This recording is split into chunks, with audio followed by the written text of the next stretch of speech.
സ്വാഗതം. കേരളം കണ്ട ഏറ്റവും കരുത്തുറ്റ രണ്ട് മനുഷ്യരോടൊപ്പം ഈ 75ാം റിപ്പബ്ലിക് ദിനത്തിൽ ജനാധിപത്യത്തെക്കുറിച്ച് സംസാരിക്കാൻ എനിക്കേറെ സന്തോഷമുണ്ട്. നിങ്ങളെയും ആ സന്തോഷത്തിലേക്ക് ഞാൻ സ്നേഹത്തോടെ സ്വാഗതം ചെയ്യുന്നു. ഇവരെക്കുറിച്ച് ഒരു ആമുഖവും ആവശ്യമില്ല. ഒരുപക്ഷെ ജനാധിപത്യത്തെക്കുറിച്ച് ഇന്ന് ഏറ്റവും അധികം സംസാരിക്കേണ്ട കാലമാണ്. ജനാധിപത്യമെന്ന പുറംമോടിയുടെ പുറത്തു മാത്രം ജീവിക്കാൻ വിധിക്കപ്പെട്ട മനുഷ്യരാണ് നമ്മൾ എന്ന് നമ്മൾ അറിയണം, ഓർമ്മിക്കണം. ആഘോഷങ്ങൾ അവിടെയും ഇവിടെയുമുണ്ട്. ഭരണഘടനയുടെ 75ാം വർഷം, റിപ്പബ്ലിക്കിൻ്റെ 75ാം വർഷം. പക്ഷെ നമ്മൾ തുടങ്ങി വെച്ചത് എവിടെ എത്തി നിൽക്കുന്നു എന്നുള്ള വലിയ ചോദ്യം ഓരോ ഇന്ത്യൻ പൗരനെയും അലട്ടിക്കൊണ്ടിരിക്കേണ്ട ഒരു കാലഘട്ടത്തിലാണ് നമ്മൾ കടന്നു പോകുന്നത്. ആ ചോദ്യമാണ് അടുത്ത ഒരു മണിക്കൂറിൽ ഇന്ത്യയെ നോക്കിക്കണ്ട ജനാധിപത്യത്തെ നെഞ്ചിലേറ്റി നടക്കുന്ന രണ്ട് വലിയ മനുഷ്യരുമായി ഞാൻ സംവദിക്കാൻ പോകുന്നത്. ഒരുപക്ഷെ നിങ്ങൾക്കെല്ലാം അറിയാം, ഇവർ രണ്ടുപേരും ഒരു കാലത്ത് ജനാധിപത്യത്തിൻ്റെ കൂടെ നടക്കാതെ പോയവരാണ്. അവർ തീവ്രമായ ഇടതുപക്ഷ ചിന്താഗതികളിലൂടെ കടന്നുപോയി ജനാധിപത്യത്തെ കുറച്ചു കാലം തമസ്കരിച്ചവരാണ്. പക്ഷേ അവരതിൻ്റെ പാതയിലേക്ക്, ജനാധിപത്യത്തിൻ്റെ പാതയിലേക്ക് തിരിച്ചു വരികയും ജനാധിപത്യത്തിന് വേണ്ടി നിലകൊള്ളുകയും ചെയ്തു. ആ അനുഭവം, ആ മാറ്റം, അതിലേക്ക് വന്ന ചിന്താധാരകൾ പറഞ്ഞുകൊണ്ട് നമുക്ക് വിഷയത്തിലേക്ക് കടക്കാമെന്ന് വരുന്നു. ആദ്യമായി അജിതേച്ചിയോട്, തീർച്ചയായിട്ടും ഞാൻ നേരത്തെ പറഞ്ഞ മറ്റൊരു ജീവിതം, രാഷ്ട്രീയമായി ജനാധിപത്യേതരമായൊരു വഴികളിലൂടെ സഞ്ചരിച്ചാണ് ജനാധിപത്യത്തിലേക്ക് വന്നിട്ടുള്ളത്. ആ അനുഭവം ഒന്ന് ഓർത്തെടുക്കാവോ? ആ മാറ്റം എങ്ങനെയാണ് മനസ്സിലുണ്ടായത്?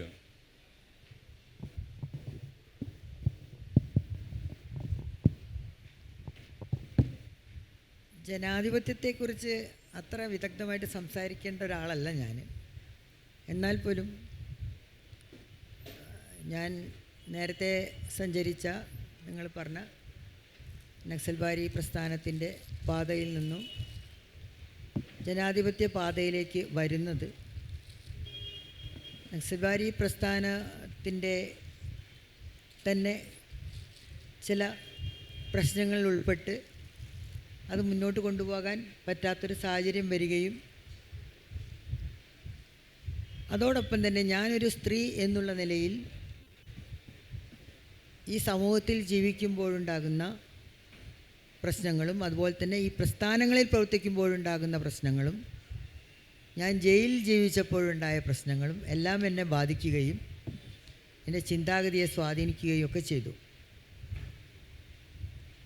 അങ്ങനെയാണ് സ്ത്രീകൾക്കെതിരായ അതിക്രമങ്ങളെ ചെറുക്കുകയാണ് എൻ്റെ പ്രധാന ലക്ഷ്യമാകേണ്ടത് എന്നുള്ളൊരു തീരുമാനത്തിലേക്ക് ഞാൻ എത്തുന്നതും.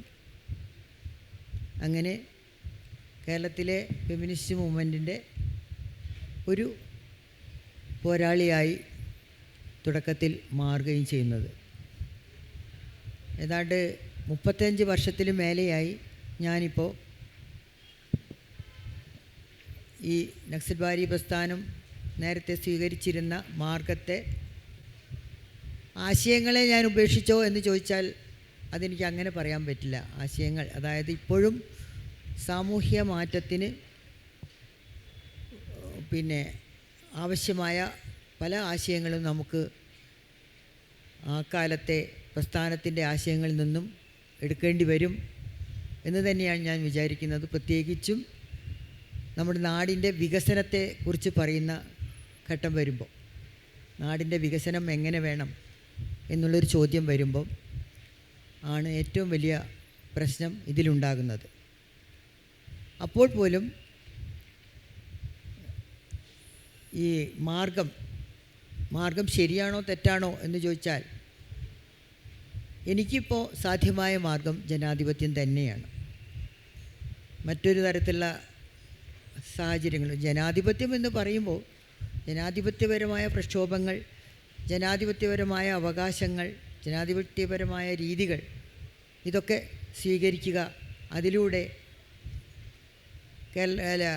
നമ്മുടെ സമൂഹത്തിൽ സ്ത്രീകൾ അനുഭവിക്കുന്ന പുരുഷാധിപത്യ ഘടനയ്ക്കകത്ത് സ്ത്രീകൾ കുടുംബത്തിനകത്തും സമൂഹത്തിലും തൊഴിലിടങ്ങളിലും ഒക്കെ അനുഭവിക്കുന്ന പ്രശ്നങ്ങളിൽ ഇടപെട്ട് അവരെ സ്വന്തം ജീവിതം മാറ്റി തീർക്കാനുള്ള, സ്വന്തം രണ്ടാം കിട പദവിയിൽ നിന്നും ഉയർത്തിക്കൊണ്ടുവരാനുള്ള, അവർക്ക് ഒന്നാം കിട പദവി തന്നെ നേടിക്കൊടുക്കാനുള്ള, നമ്മൾ അങ്ങോട്ട് നേടിക്കൊടുക്കല്ല, അവർ തന്നെ ഫൈറ്റ് ചെയ്ത് നേടേണ്ടത് തന്നെയാണ്. സ്ത്രീകൾ തന്നെ ഫൈറ്റ് ചെയ്ത് പോരാടി നേടേണ്ട അത്തരം അവകാശങ്ങളെക്കുറിച്ച് അവരെ ബോധവൽക്കരിക്കുകയും അവരുടെ പ്രശ്നങ്ങളിൽ, ദൈനംദിന പ്രശ്നങ്ങളിൽ ഇടപെടുകയും ചെയ്യുന്ന ജനാധിപത്യപരമായ പ്രവർത്തനങ്ങളിൽ ആണ് ഇപ്പോൾ ഞാൻ ഏർപ്പെട്ടുകൊണ്ടിരിക്കുന്നത്. 31 വർഷമായി അന്വേഷി എന്ന സംഘടനയുടെ സാരഥ്യം വഹിക്കുന്ന ഒരാളാണ് ഞാൻ. ഈ അന്വേഷി ഇപ്പോഴും കോഴിക്കോട് വളരെ സജീവമായി പ്രവർത്തിക്കുന്നുണ്ട്. സ്ത്രീകൾക്ക് അതിലേക്ക് വരാം ചേച്ചി, അത് പ്രത്യേകമായിട്ട് നമുക്ക് ഡിസ്കസ് ചെയ്യാം, അതിലേക്ക് വരാം. തീർച്ചയായിട്ടും ജനാധിപത്യത്തിൻ്റെ സൈദ്ധാന്തിക, കേരളത്തിലെ മലയാളത്തിലെ ജനാധിപത്യത്തെ സൈദ്ധാന്തികമായി വിശകലനം ചെയ്ത, ഒരുപക്ഷെ മാർക്സിസത്തെ വിശകലനം ചെയ്ത അതേ ശക്തിയോടുകൂടി, അതേ ആർജവത്തോടുകൂടി പുതിയ കാല ജനാധിപത്യത്തെ, ലോകത്തിൻ്റെ മുന്നിലെ ജനാധിപത്യത്തെ അവതരിപ്പിച്ച ആളാണ് KV. തീർച്ചയായിട്ടും വേണുവേട്ടനും ഈ പറഞ്ഞതുപോലെ മറിച്ചൊരു ജീവിതവും തിരിച്ച് ജനാധിപത്യത്തിലൊരു വരവും വന്നിട്ടുണ്ട്. ആ അനുഭവം എങ്ങനെയാണ് ജനാധിപത്യം എന്ന ആ പ്രതീക്ഷയിലേക്ക് എത്തിയതെന്ന് പറഞ്ഞുകൊണ്ട് നമുക്ക് മറ്റു വിഷയങ്ങളിലേക്ക്.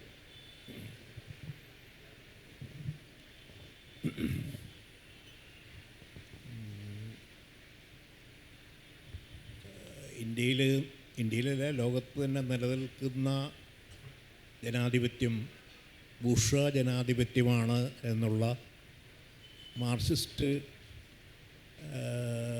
വിശകലനത്തെ, വ്യാഖ്യാനത്തെ അംഗീകരിച്ചുകൊണ്ടാണ് ഞാൻ രാഷ്ട്രീയ ചിന്തകൾ ആരംഭിക്കുന്നത്, രാഷ്ട്രീയ പ്രവർത്തനവും എന്ന് വേണമെങ്കിൽ പറയാം. അപ്പോൾ ബൂർഷ്വാ ജനാധിപത്യം നമ്മൾ സ്വീകരിക്കേണ്ട ഒന്നല്ല. അതിനപ്പുറത്ത് മറ്റൊരു ജനാധിപത്യമുണ്ടോ എന്നൊന്നും ഞാൻ അക്കാലത്ത് അന്വേഷിച്ചിരുന്നില്ല. അപ്പോൾ ജനാധിപത്യം ബൂർഷ്വാ ജനാധിപത്യമായിരിക്കുമ്പോൾ അതിന് ബദലായി എന്ത് എന്നുള്ള അന്വേഷണത്തിലാണ് മാവോയിസ്റ്റ് വിപ്ലവ ആശയങ്ങളിലേക്ക് എത്തിച്ചേരുന്നത്. ഇന്ത്യയിൽ നക്സലൈറ്റ് പ്രസ്ഥാനം എന്ന പേരിൽ 1967 കാലഘട്ടത്തിൽ ആരംഭിച്ച ആ പ്രസ്ഥാനത്തിലേക്ക് ആകർഷിക്കപ്പെടുകയും ഏതാണ്ട് 2 ദശകക്കാലം അതിനുവേണ്ടി പൂർണ്ണമായി പ്രവർത്തിക്കുകയും ചെയ്ത ആളാണ് ഞാൻ. അതിനുശേഷമുള്ള സന്ദർഭത്തിലാണ്, കൃത്യമായി പറഞ്ഞാൽ 1889 എന്ന് പറയാം, ചൈനയിലെ വിദ്യാർത്ഥി കലാപം, ടിയാനൻമെൻ സ്ക്വയറിൽ വിദ്യാർത്ഥികൾ കലാപത്തിനിറങ്ങുകയും അവരെ സൈനികമായി തന്നെ അടിച്ചമർത്തുകയും ചെയ്ത സംഭവം ചരിത്രത്തിൽ നിങ്ങൾ ശ്രദ്ധിച്ചിട്ടുണ്ടാവും. ആ സംഭവം നടക്കുമ്പോഴാണ് എൻ്റെ മനസ്സിൽ ഒരു പുനർചിന്തനത്തിൻ്റെ ആവശ്യം ഉയർന്നു വരുന്നത്. കാരണം ഒരു സോഷ്യലിസ്റ്റ് സമൂഹത്തിൽ സ്വാഭാവികമായും ജനാധിപത്യമുണ്ട്. സാമ്പത്തികമായ ഉച്ചനീചത്വങ്ങളില്ലാതെ വരുമ്പോൾ സ്വാഭാവികമായി ജനാധിപത്യം നിലനിൽക്കുന്നുണ്ട് എന്നാണ് വിശ്വസിച്ചിരുന്നത്. അപ്പോൾ ഒരു സോഷ്യലിസ്റ്റ് സമൂഹം നിലനിൽക്കുന്ന ചൈനയിൽ വിദ്യാർത്ഥികൾ ജനാധിപത്യാവകാശത്തിന് വേണ്ടി സമരം ചെയ്യേണ്ടി വരിക എന്നുള്ളത് വളരെ ഒരു വലിയ ചോദ്യചിഹ്നമായി മനസ്സിൽ ഉയർന്നു വരികയുണ്ടാവുന്നത്. അതിൻ്റെ അടിസ്ഥാനത്തിൽ ഞാനന്ന് ഞങ്ങളുടെ അന്നത്തെ പാർട്ടിയുടെ അഖിലേന്ത്യാ പാർട്ടിയൊക്കെ ഉണ്ട്, അഖിലേന്ത്യാ സെക്രട്ടറിയൊക്കെ ആയിരുന്ന കാലമാണ്. അന്ന് ഞങ്ങളുടെ കമ്മിറ്റിയിൽ എനിക്കൊരു 6 മാസക്കാലം ഒരു അവധി ആവശ്യപ്പെടുന്നു പഠിക്കാൻ വേണ്ടി. ഞാൻ പറഞ്ഞു എൻ്റെ മുന്നിൽ കുറേ ചോദ്യങ്ങളുണ്ട്, അത് പഠിക്കാൻ എനിക്ക് സമയം വേണം. അങ്ങനെ 6 മാസം ലീവ് എടുത്ത് പഠിക്കുകയാണ് ചെയ്യുന്നത്. ലെനിൻ്റെ സമാഹൃത കൃതികളാണ് അധികവും പഠിക്കുന്നത്. 45 വോള്യങ്ങളാണ് ലെനിൻ്റെ സമാഹൃത കൃതികൾ. അതിലൊരു 10-15 വോള്യങ്ങൾ ഈ കാലഘട്ടം ഷെന്നുപ്രത്തിൻ്റെയൊക്കെ മുഴുവൻ ഏറെക്കുറെ വളരെ സൂക്ഷ്മമായി തന്നെ പരിശോധിക്കുകയുണ്ടായി. അവിടെ ഞാൻ കണ്ടെത്തുന്നൊരു കാര്യമുണ്ട്. കമ്മ്യൂണിസ്റ്റ് പ്രസ്ഥാനത്തിൻ്റെ തകർച്ചയ്ക്കിടയാക്കുന്ന ഒരു വലിയ തീരുമാനത്തിലേക്ക് ലെനിൻ എത്തിച്ചേരുന്നുണ്ട്. അതായത് എല്ലാ അധികാരവും പാർട്ടിയിൽ തന്നെ കേന്ദ്രീകരിക്കേണ്ടതുണ്ട് എന്ന്. റഷ്യൻ വിപ്ലവത്തിന് ശേഷമുള്ള കലാപങ്ങളൊക്കെ നടന്ന സമയത്ത് അതിനെ അടിച്ചമർത്തേണ്ടി വരുന്നു. അത്തരമൊരു സന്ദർഭത്തിലാണ് ലെനിൻ ഒരു സർവ്വദേശീയ സമ്മേളനം, കമ്മ്യൂണിസ്റ്റ് പാർട്ടികളുടെ സർവ്വദേശീയ സമ്മേളനം വിളിച്ചു കൂട്ടിയിട്ട് പറയുന്നത്, കമ്മ്യൂണിസ്റ്റ് പാർട്ടിയിൽ എല്ലാ അധികാരവും കേന്ദ്രീകരിച്ചിരുന്നാൽ മാത്രമേ സോഷ്യലിസം നടപ്പിലാക്കാനാകൂ എന്ന്. പ്രായോഗികമായി ശരിയാണത്. കാരണം അധികാര കേന്ദ്രീകരണമില്ലാതെ ജന്മിമാരെയും മുതലാളിമാരെയും അടങ്ങുന്ന ചൂഷക വർഗ്ഗങ്ങളെയൊക്കെ ഇല്ലായ്മ ചെയ്യാൻ അവരെ അടിച്ചമർത്താനും കഴിയില്ല എന്നുള്ള യാഥാർത്ഥ്യമാണ്. പക്ഷേ പാർട്ടിയിൽ അധികാരം കേന്ദ്രീകരിക്കുന്നതോടുകൂടി ഉണ്ടാകുന്ന പ്രശ്നങ്ങൾ, ഭവിഷ്യത്തുകളാണ് പിൽക്കാലത്ത് കാണുന്നത്. പ്രത്യേകിച്ചും ലെനിൻ ഉടനെ മരിക്കുകയും പിന്നീട് സ്റ്റാലിൻ്റെ നേതൃത്വത്തിൽ സോവിയറ്റ് യൂണിയനിൽ വന്ന ഒരു ഏക പാർട്ടി സ്വേച്ഛാധിപത്യം എന്ന് പറയാവുന്ന ഒന്നാണ്. അതൊരിക്കലും തന്നെ ഒരു സോഷ്യലിസ്റ്റ് സമൂഹത്തിന് ചേരുന്ന രീതിയിൽ യാതൊരു ജനാധിപത്യ അന്തരീക്ഷവുമില്ലാത്ത, എല്ലാം തന്നെ പാർട്ടി നേതാക്കന്മാർ മാത്രം പൂർണ്ണമായി നിയന്ത്രിക്കുന്ന ഒരു ഘടനയിലേക്ക്, സോഷ്യൽ ഫാസിസം എന്നൊക്കെ വിളിക്കാവുന്ന ഒരു ഘടനയിലേക്ക് അത് മാറുകയുണ്ടാവുന്നത്. അപ്പം ഇങ്ങനെ ഈ സോഷ്യലിസ്റ്റ് കമ്മ്യൂണിസ്റ്റ് പ്രസ്ഥാനത്തിൻ്റെ അടിസ്ഥാനപരമായ നിലപാടുകളിലും അതിൻ്റെ പ്രവർത്തന പദ്ധതികളിലും തമ്മിൽ തന്നെ തകരാറുണ്ട് എന്നും അതിനൊരിക്കലും തന്നെ ജനാധിപത്യവൽക്കരിക്കാനാകില്ല എന്നുമുള്ള ഒരു നിഗമനത്തിലേക്കാണ് ഞാൻ എത്തിച്ചേരുന്നത്. അതോടുകൂടിയാണ് ഞാൻ ആ പ്രസ്ഥാനത്തിൽ നിന്ന് പൂർണ്ണമായും പിൻവാങ്ങുകയും 91 ഞാൻ എൻ്റെ സ്ഥാനങ്ങളെല്ലാം രാജിവെച്ച് പിന്നീട് ഒരു പ്രസ്ഥാനത്തിനും ഇല്ലാത്ത ഒരു സ്വതന്ത്ര വ്യക്തിയെ എതിർക്കുകയും പിൽക്കാലത്ത് ജനാധിപത്യത്തെക്കുറിച്ചുള്ള കൂടുതൽ അന്വേഷണങ്ങളും പഠനങ്ങളും ഒക്കെ നടത്തിക്കൊണ്ടിരിക്കുകയും ചെയ്യുന്നു. ഇതാണ് എൻ്റെ ആ ഒരു പശ്ചാത്തലം.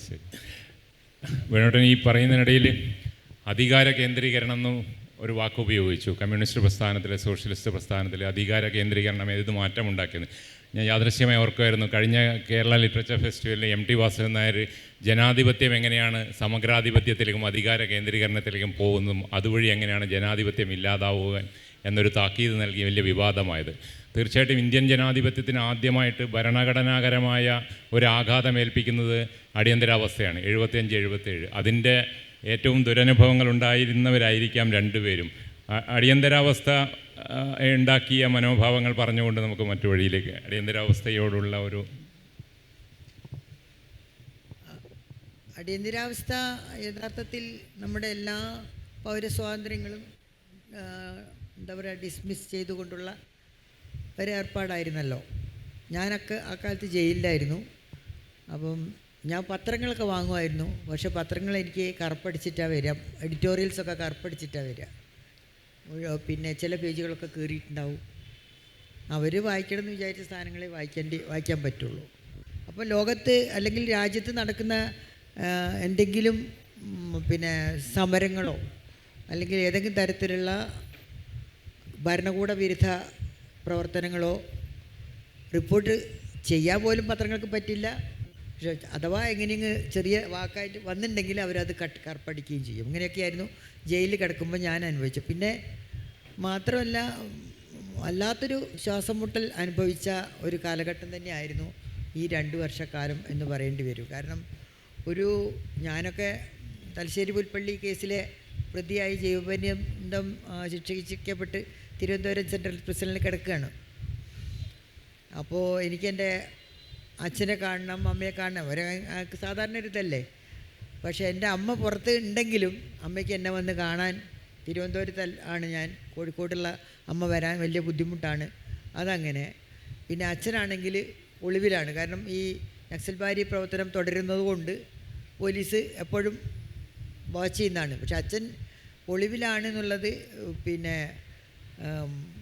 അന്ന് അച്ഛനെ പോലീസ് പിടിച്ച് കൊന്നു എന്നൊക്കെ പറഞ്ഞിട്ട് എൻ്റെ അമ്മ തന്നെ ഒരു നാടകം ഉണ്ടാക്കി കുറച്ച് കാലത്തേക്ക് ആ ഒരു കഥ പ്രചരിച്ചിരുന്നു. അപ്പോൾ അച്ഛൻ്റെ മേൽ ശ്രദ്ധ വരാതിരിക്കാനായിരിക്കും അവരെന്താ അങ്ങനെ നാടകം കളിച്ചതെന്ന് എനിക്ക് മനസ്സിലായിട്ടില്ല. ജയിലിൽ കിടക്കുന്ന ഞാൻ വിചാരിക്കുന്നത് യഥാർത്ഥത്തിൽ അച്ഛൻ മരിച്ചുപോയി എന്നാണ്. എന്നിട്ട് ഞാൻ വളരെയധികം വിഷമിക്കുകയൊക്കെ ചെയ്തു. പക്ഷെ ഇതിൻ്റെ സത്യാവസ്ഥ അറിയാൻ വേണ്ടി ഒരു മാർഗ്ഗവും ഇല്ല. മുമ്പ് അങ്ങനെയല്ല. അതായത് അടിയന്തരാവസ്ഥയ്ക്ക് മുമ്പ് ഇത്രയും ഒരു ശ്വാസം മുട്ടൽ ഉണ്ടായിട്ടില്ല. അടിയന്തരാവസ്ഥ കഴിയുന്നതോട് കൂടിയിട്ട്. പക്ഷേ എനിക്ക് സത്യം പറയുകയാണെങ്കിൽ ആ സമയത്ത് അടിയന്തരാവസ്ഥയുടെ അവസാന ഘട്ടങ്ങളിൽ ഞാൻ ഒരു മാനസിക രോഗത്തിൻ്റെ അവസ്ഥയിലേക്ക് വീണുകൊണ്ടിരിക്കുകയായിരുന്നു എന്നുള്ളതാണ് യാഥാർത്ഥ്യം. എൻ്റെ ചോദ്യം, അടിയന്തരാവസ്ഥയിൽ ജയിലിൽ കഴിയുമ്പം ജനാധിപത്യ സ്വപ്നം മനസ്സിൽ വന്നോ എന്നുള്ളതാണ്. തീർച്ചയായിട്ടും അത് വരുമല്ലോ. കാരണം അല്ല, നിങ്ങളുടെ നിങ്ങൾ ഉന്നയിച്ച ഇന്ദിരാഗാന്ധിയുടെ ഭരണം മാറി പിന്നെ വേറെ ഭരണം വരണം നമ്മൾ ആഗ്രഹിച്ചിട്ടുണ്ട്. തീർച്ചയായിട്ടും. അല്ല, ഒന്നുകൂടി വ്യക്തമാക്കാം. തെരഞ്ഞെടുപ്പിൽ ഇങ്ങനെയൊരു എന്താ പറയുക അത്ഭുതം ഉണ്ടാവും നമ്മൾ വിചാരിച്ചതുമില്ല, ഇന്ദിരാഗാന്ധി പുറത്താക്കപ്പെടുന്നു. അല്ല, ഞാൻ ചോദിക്കുന്നതെന്ന് വെച്ചാൽ മാവോയിസ്റ്റ് അല്ലെങ്കിൽ തീവ്ര ഇടതുപക്ഷ പരിശ്രമങ്ങളിലും ആക്ടിവിസത്തിലും ഇടപെട്ട് ജയിലിലാവുകയും അതേ സമയത്ത് ജനാധിപത്യം ഇന്ത്യയിൽ ഇല്ലാതാവുകയും ചെയ്തപ്പോൾ ആ ഒരു മനസ്സിൽ ജനാധിപത്യം ഒരു പ്രതീക്ഷയായിട്ട് അപ്പോഴാണോ വന്നതെന്നാണ് എൻ്റെ ചോദ്യം. അങ്ങനെ എനിക്ക് പറയാൻ പറ്റില്ല. പക്ഷെ ഞങ്ങൾ ആഗ്രഹിച്ചിരുന്നു എന്നുള്ളത് ശരിയാണ്. ഓക്കെ. ജനാധിപത്യം തിരിച്ചു വരാനിടയില്ല എന്ന് അന്ന് മനസ്സിൽ അന്ന് വിചാരിച്ചിരുന്നു. ഇന്ദിരാഗാന്ധിയുടെ ജനാധിപത്യം അല്ല ഫാഷിസം മാറുമെന്ന് ഞങ്ങൾ വിചാരിച്ചിട്ടില്ല. അവരെത്ര വേഗം രംഗത്ത് പോകേണ്ടി വരും എന്ന് ഞങ്ങൾ വിചാരിച്ചു. അത് ജനാധിപത്യത്തിൻ്റെ വിജയമായിരുന്നു. തീർച്ചയായിട്ടും അതങ്ങനെ തന്നെയാണ് കാണേണ്ടത്. ഓക്കെ, ശരി. വേണുട്ട, ഇതേ ചോദ്യം വേണുട്ടനോടും ഉണ്ട്. സ്വാഭാവികമായിട്ടും തീവ്ര ഇടതുപക്ഷം എല്ലാ തരത്തിലുള്ള ജനാധിപത്യ അല്ലെങ്കിൽ ഇന്ത്യയിൽ നടമാടിക്കൊണ്ടിരുന്ന അധികാരക്രമത്തെ മുഴുവൻ തച്ചമറക്കാൻ വേണ്ടി ശ്രമിച്ച കാലത്താണ് അടിയന്തരാവസ്ഥ വരുന്നതും അതിൻ്റെ പേരിൽ ജയിലിലപ്പെടുന്നതും. എനിക്കറിയില്ല, അടിയന്തരാവസ്ഥ കാലത്ത് ക്രൂരപീഡനം ഉണ്ടോയെന്നറിയില്ല. ആ അടിയന്തരാവസ്ഥ എന്ത് തരത്തിലുള്ള മനോഭാവമാണ് രാഷ്ട്രീയ ചിന്തകളിൽ ഉണ്ടാക്കിയെന്നാണ് ഞാൻ അറിയുന്നത്. ഞങ്ങളന്ന് സ്വീകരിച്ചിരുന്ന മാവോയിസ്റ്റ് നിലപാടിൻ്റെ അടിസ്ഥാനത്തിൽ ഇന്ത്യയിൽ ജനാധിപത്യം നിലനിൽക്കുന്നില്ല എന്നാണ് വിശ്വസിച്ചിരുന്നത്. ഇവിടെയുള്ളതൊരു കപട ജനാധിപത്യമാണ് എന്നുള്ള പദപ്രയോഗങ്ങൾ ഞങ്ങൾ ഉപയോഗിക്കാറുള്ളത്. അതുകൊണ്ട് തന്നെ ആ കപട ജനാധിപത്യമാണ് ഇവിടെ ഉള്ളത് എന്നതിൻ്റെ ഒരു സാധൂകരണമാണ് അടിയന്തരാവസ്ഥ എന്നാണ് ഞങ്ങളത് വ്യാഖ്യാനിക്കാൻ ശ്രമിച്ചത്. അതായത് ഞങ്ങളുടെ സൈദ്ധാന്തിക നിലപാട് ശരിയാണെന്നാണ് ഈ അടിയന്തരാവസ്ഥ പ്രഖ്യാപനം കൊണ്ട് തെളിയിച്ചത്. അപ്പോൾ അതിനെക്കുറിച്ച് കൂടുതൽ ചിന്തിക്കാനൊന്നുമില്ല. അതുതന്നെയാണ് ഒരിക്കലും ഇവിടെ ജനാധിപത്യമൊന്നും ഉണ്ടാവില്ല എന്നുള്ള ഒരു ചിന്തയാണ് അന്നുണ്ടായത്. ഒരു വിപ്ലവത്തിലൂടെ അല്ലാതെ ഇതിനൊന്നൊരു മാറ്റം ഉണ്ടാക്കാൻ കഴിയില്ല എന്നുള്ള ഉറച്ച ധാരണയാണ് അടിയന്തരാവസ്ഥ കാലത്തുണ്ടായിരുന്നത്. അടിയന്തരാവസ്ഥ പിൻവലിക്കുന്നതിന് കുറച്ച് ഏതാണ്ട് 1-2 മാസം മുമ്പാണ് ഞാനും എൻ്റെ കൂടെ ഉണ്ടായിരുന്ന KN രാമചന്ദ്രൻ ഉൾപ്പെടെ 4 പേര് ഞങ്ങൾ അന്ന് പലപ്പോഴും വളരെയധികം കേസുകൾക്കായിട്ട് പല കോടതികളിലേക്ക് ഞങ്ങളെ കൊണ്ടുപോയിരുന്നു ജയിലിൽ നിന്ന്. അപ്പോൾ ഞങ്ങളൊരു രക്ഷപ്പെടാനുള്ള ശ്രമം നടത്തി. പോലീസ് കസ്റ്റഡിയിൽ നിന്ന് ഞങ്ങൾ 4 പേര് കൂടി രക്ഷപ്പെടാൻ ഒരു ശ്രമം നടത്തി പരാജയപ്പെട്ടു. പക്ഷേ അത് കഴിഞ്ഞ് 2 മാസം 3 മാസം അടിയന്തരാവസ്ഥ പിൻവലിക്കുകയും തെരഞ്ഞെടുപ്പ് പ്രക്രിയയൊക്കെ ആരംഭിക്കുകയും ചെയ്തത്. അന്ന് ഞങ്ങൾ ആലോചിച്ചിരുന്നു. കാരണം നമുക്കന്ന് ചിന്തിക്കാൻ കഴിയുമായിരുന്നില്ല അടിയന്തരാവസ്ഥ പിൻവലിക്കുമ്പോൾ എന്ന് അന്ന് ചിന്തിച്ചിരുന്നില്ല എന്നുള്ളതാണ്. അതെന്നും തുടരുമെന്ന് തന്നെയാണ് കണ്ടിരുന്നത്. ജനാധിപത്യത്തിൻ്റെ സാധ്യതകളെക്കുറിച്ചും അതിൻ്റെ പ്രായോഗികമായ ഗുണങ്ങളെക്കുറിച്ചൊന്നും അന്ന് ഞങ്ങൾ ചിന്തിച്ചില്ല. പിന്നീട് അടിയന്തരാവസ്ഥയ്ക്ക് ശേഷമുള്ള കാലഘട്ടത്തിൽ കേരളത്തിൽ മാത്രമല്ല ഇന്ത്യയിൽ മൊത്തം ഉണ്ടായ വലിയൊരു ജനാധിപത്യപരമായ ഒരു ഉയർത്തെഴുന്നേൽപ്പുണ്ടായിരുന്നു. വളരെയധികം ഈ അടിയന്തരാവസ്ഥ കാലത്തെയും മറ്റുള്ള പീഡനങ്ങളെക്കുറിച്ചും പോലീസ് ക്യാമ്പുകളെക്കുറിച്ചുള്ള കഥകളൊക്കെ പുറത്തു വരികയും വലിയ ഒരു അന്തരീക്ഷമുണ്ടായ സമയത്താണ് ജനാധിപത്യത്തിൻ്റെ സാധ്യത മനസ്സിലാവുന്നത്. സാംസ്കാരിക വേദിയ സംഘടനയിലൂടെ ജനകീയ വിചാരണകൾ പോലെയൊക്കെയുള്ള പുതിയ പ്രവർത്തന ശൈലിയിലേക്കൊക്കെ ഞങ്ങൾ നീങ്ങുന്നത് അങ്ങനെയായിരുന്നു. അപ്പോൾ അടിയന്തരാവസ്ഥ ഒരിക്കലും പിൻവലിക്കപ്പെടില്ല എന്നുള്ള ഒരു ധാരണയാണ് അന്ന് നിലനിന്നിരുന്നത്.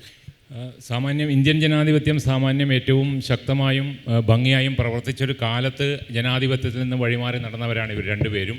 നിർഭാഗ്യവശാൽ ജനാധിപത്യം ഹനിക്കപ്പെട്ട അടിയന്തരാവസ്ഥയിലൂടെ കടന്നു പോവുകയും ചെയ്തു.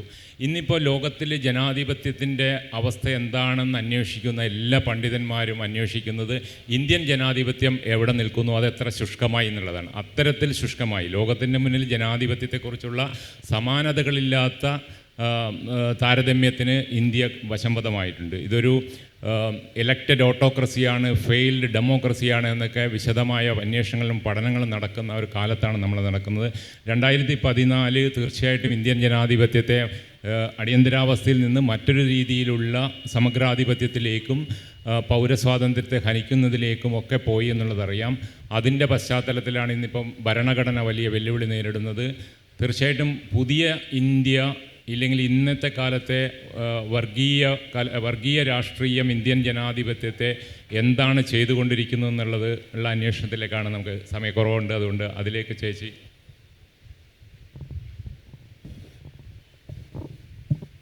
ഇന്ത്യയിൽ ഇപ്പോൾ ശരിക്കും പറയുകയാണെങ്കിൽ അടിയന്തരാവസ്ഥ എന്ന് പേര് പറയാതെ അടിയന്തരാവസ്ഥ നടന്നുകൊണ്ടിരിക്കുന്ന ഒരു കാലഘട്ടമാണെന്ന് പറയും. ഇപ്പോൾ ഇന്ത്യയുടെ അടിസ്ഥാനപരമായ ജനാധിപത്യ പ്രിൻസിപ്പിൾസ് ഒക്കെ നേരത്തെ പറഞ്ഞ പോലെ വർഗീയതയുടെ പേരിൽ പിന്നെ എന്തെല്ലാം തരത്തിലുള്ള ഒരു പൗരന് തുല്യാവകാശങ്ങളാണ്, ഈക്വാളിറ്റി, ഫ്രാറ്റേണിറ്റി, ലിബർട്ടി അല്ലെങ്കിൽ ജസ്റ്റിസ്, ഇങ്ങനെയുള്ള പ്രിൻസിപ്പിൾസൊക്കെ തന്നെ ഇന്ന്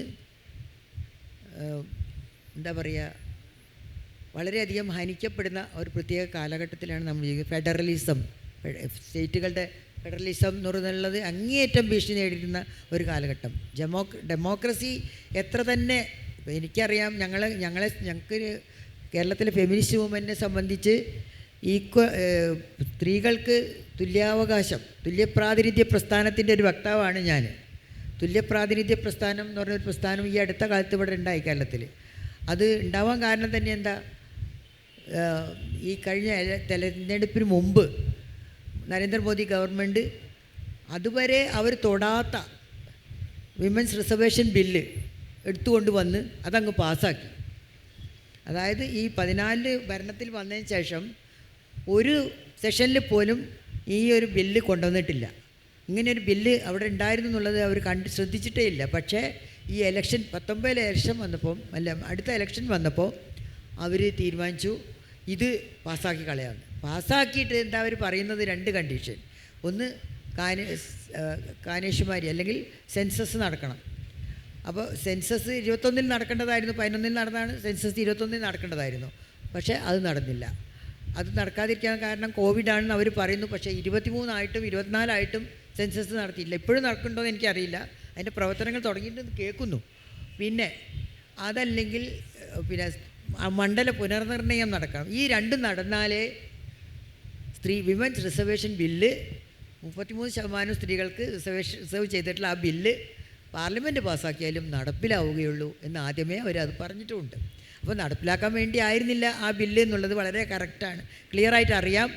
മാത്രമല്ല സ്ത്രീകളുടെ വോട്ടിൻ്റെ മുകളിലുള്ള ഒരു കണ്ണ് അല്ലെങ്കിൽ വോട്ട് പിടിച്ചടക്കാൻ എന്താ ഒരു വഴി, അതിനുള്ളൊരു അപ്പക്കഷ്ണം നമുക്ക് ഇട്ടു തന്നതാണ് ഈ വിമൻസ് റിസർവേഷൻ ബിൽ.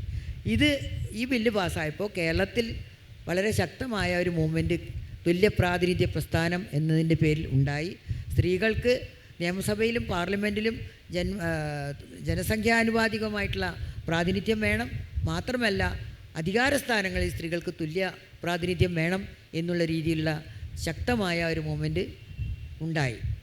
അപ്പോൾ അത് ഞാൻ പറഞ്ഞു വരുന്നത് യഥാർത്ഥത്തിൽ അവിടെയാണ് ജനാധിപത്യം കിടക്കുന്നത്. ഈ ബില്ലിനെതിരായിട്ടുള്ള പ്രതിഷേധത്തിലാണ് ജനാധിപത്യം കിടക്കുന്നത്. അതുപോലെ ഇപ്പോൾ നമ്മൾ ഇന്ത്യൻ ഭരണഘടന പ്രകാരം പിന്നെ നമുക്ക് ഇപ്പോൾ സീഡോ എന്ന് പറഞ്ഞ UN നിയമം, മനുഷ്യാവകാശം, സ്ത്രീകളുടെ മനുഷ്യാവകാശ നിയമമാണ് CEDAW, convention on elimination of discrimination against women എന്നുള്ള ഒരു നിയമം 2013 ഇന്ത്യ ഒപ്പിട്ടിട്ടുണ്ട്. എത്രയോ രാജ്യങ്ങളോടൊപ്പം ഇന്ത്യ ഒപ്പിട്ടിട്ടുണ്ട്. ഏതാണ്ട് 150-ലധികം രാജ്യങ്ങൾ അക്കാലത്ത് ഒപ്പിട്ടിരുന്നു. ആ കൂട്ടത്തിൽ ഇന്ത്യ ഉണ്ട്. പക്ഷേ അവരൊറ്റ കാര്യം പറഞ്ഞു, ഒന്ന് മാത്രം റിസർവ് ചെയ്തു. എന്താ അത്? പേഴ്സണൽ ലോസ്, മതപരമായ വ്യക്തി നിയമങ്ങൾ. അത് ഞങ്ങൾക്ക് ചോദ്യം ചെയ്യാൻ പറ്റില്ല, അതിനെ തൊട്ടുകൊണ്ടുള്ള ഒരു തുല്യാവകാശവും അവർക്ക് അംഗീകരിക്കാൻ പറ്റില്ല എന്ന് പറഞ്ഞിട്ട്, അതായത് സ്ത്രീക്കും പുരുഷനും തുല്യാവകാശം നൽകാൻ തയ്യാറാണ് എന്ന് പറയുമ്പോഴും ഈ വിവാഹമോചനം അതുപോലെയുള്ള അത്തരം പേഴ്സണൽ ലോസിൻ്റെ കാര്യത്തിൽ ഒരു മാറ്റം വരുത്താനും തയ്യാറില്ല. അതായത് സ്ത്രീകൾക്ക് ഏറ്റവും അധികം ഡിസ്ക്രിമിനേഷൻ അനുഭവിക്കുന്ന ഇത്തരം വ്യക്തി നിയമങ്ങളെ പരിഷ്കരിക്കാനോ വ്യക്തി നിയമങ്ങളെ മാറ്റി തീർക്കാനോ തയ്യാറല്ല ഇന്ത്യൻ ഭരണകൂടം എന്ന് തുറന്ന് പ്രഖ്യാപിച്ച ഒരു സംഭവമായിരുന്നു അത്. അതായത് സീഡോയിൽ ഇത് മാത്രം റിസർവ് ചെയ്തുകൊണ്ട് ബാക്കി എല്ലാത്തിനും ഒപ്പിട്ടുകൊണ്ടുള്ള ഒരു കരാറായിരുന്നു സീഡോ കരാർ. ചേച്ചി, ഇതിനിടയിലൊരു ചോദ്യം. ഈ ഭരണഘടനയും നമ്മുടെ വിഷയത്തിലുണ്ട്. ഭരണഘടന, ഇന്ത്യൻ ഭരണഘടന തുല്യം, സമത്വം, സ്വാതന്ത്ര്യം, അത് സ്ത്രീ പുരുഷ ഭേദമന്യേ അംഗീകരിക്കുകയും അനുവദിക്കുകയും ചെയ്തിട്ടുള്ളൊരു ഭരണഘടനയാണ്. ഈ ഭരണഘടന 75 വർഷമാവുമ്പോഴും നമ്മൾ ഈ പറഞ്ഞ സ്ത്രീ സ്വാതന്ത്ര്യത്തിന് വേണ്ടി, സ്ത്രീ പ്രാതിനിധ്യത്തിന് വേണ്ടി പുതിയ നിയമങ്ങളും പുതിയ ആഹ്വാനങ്ങളും പുതിയ ചലനങ്ങളും പുതിയ പ്രക്ഷോഭങ്ങളും നടത്തേണ്ട അവസ്ഥയിലാണ്.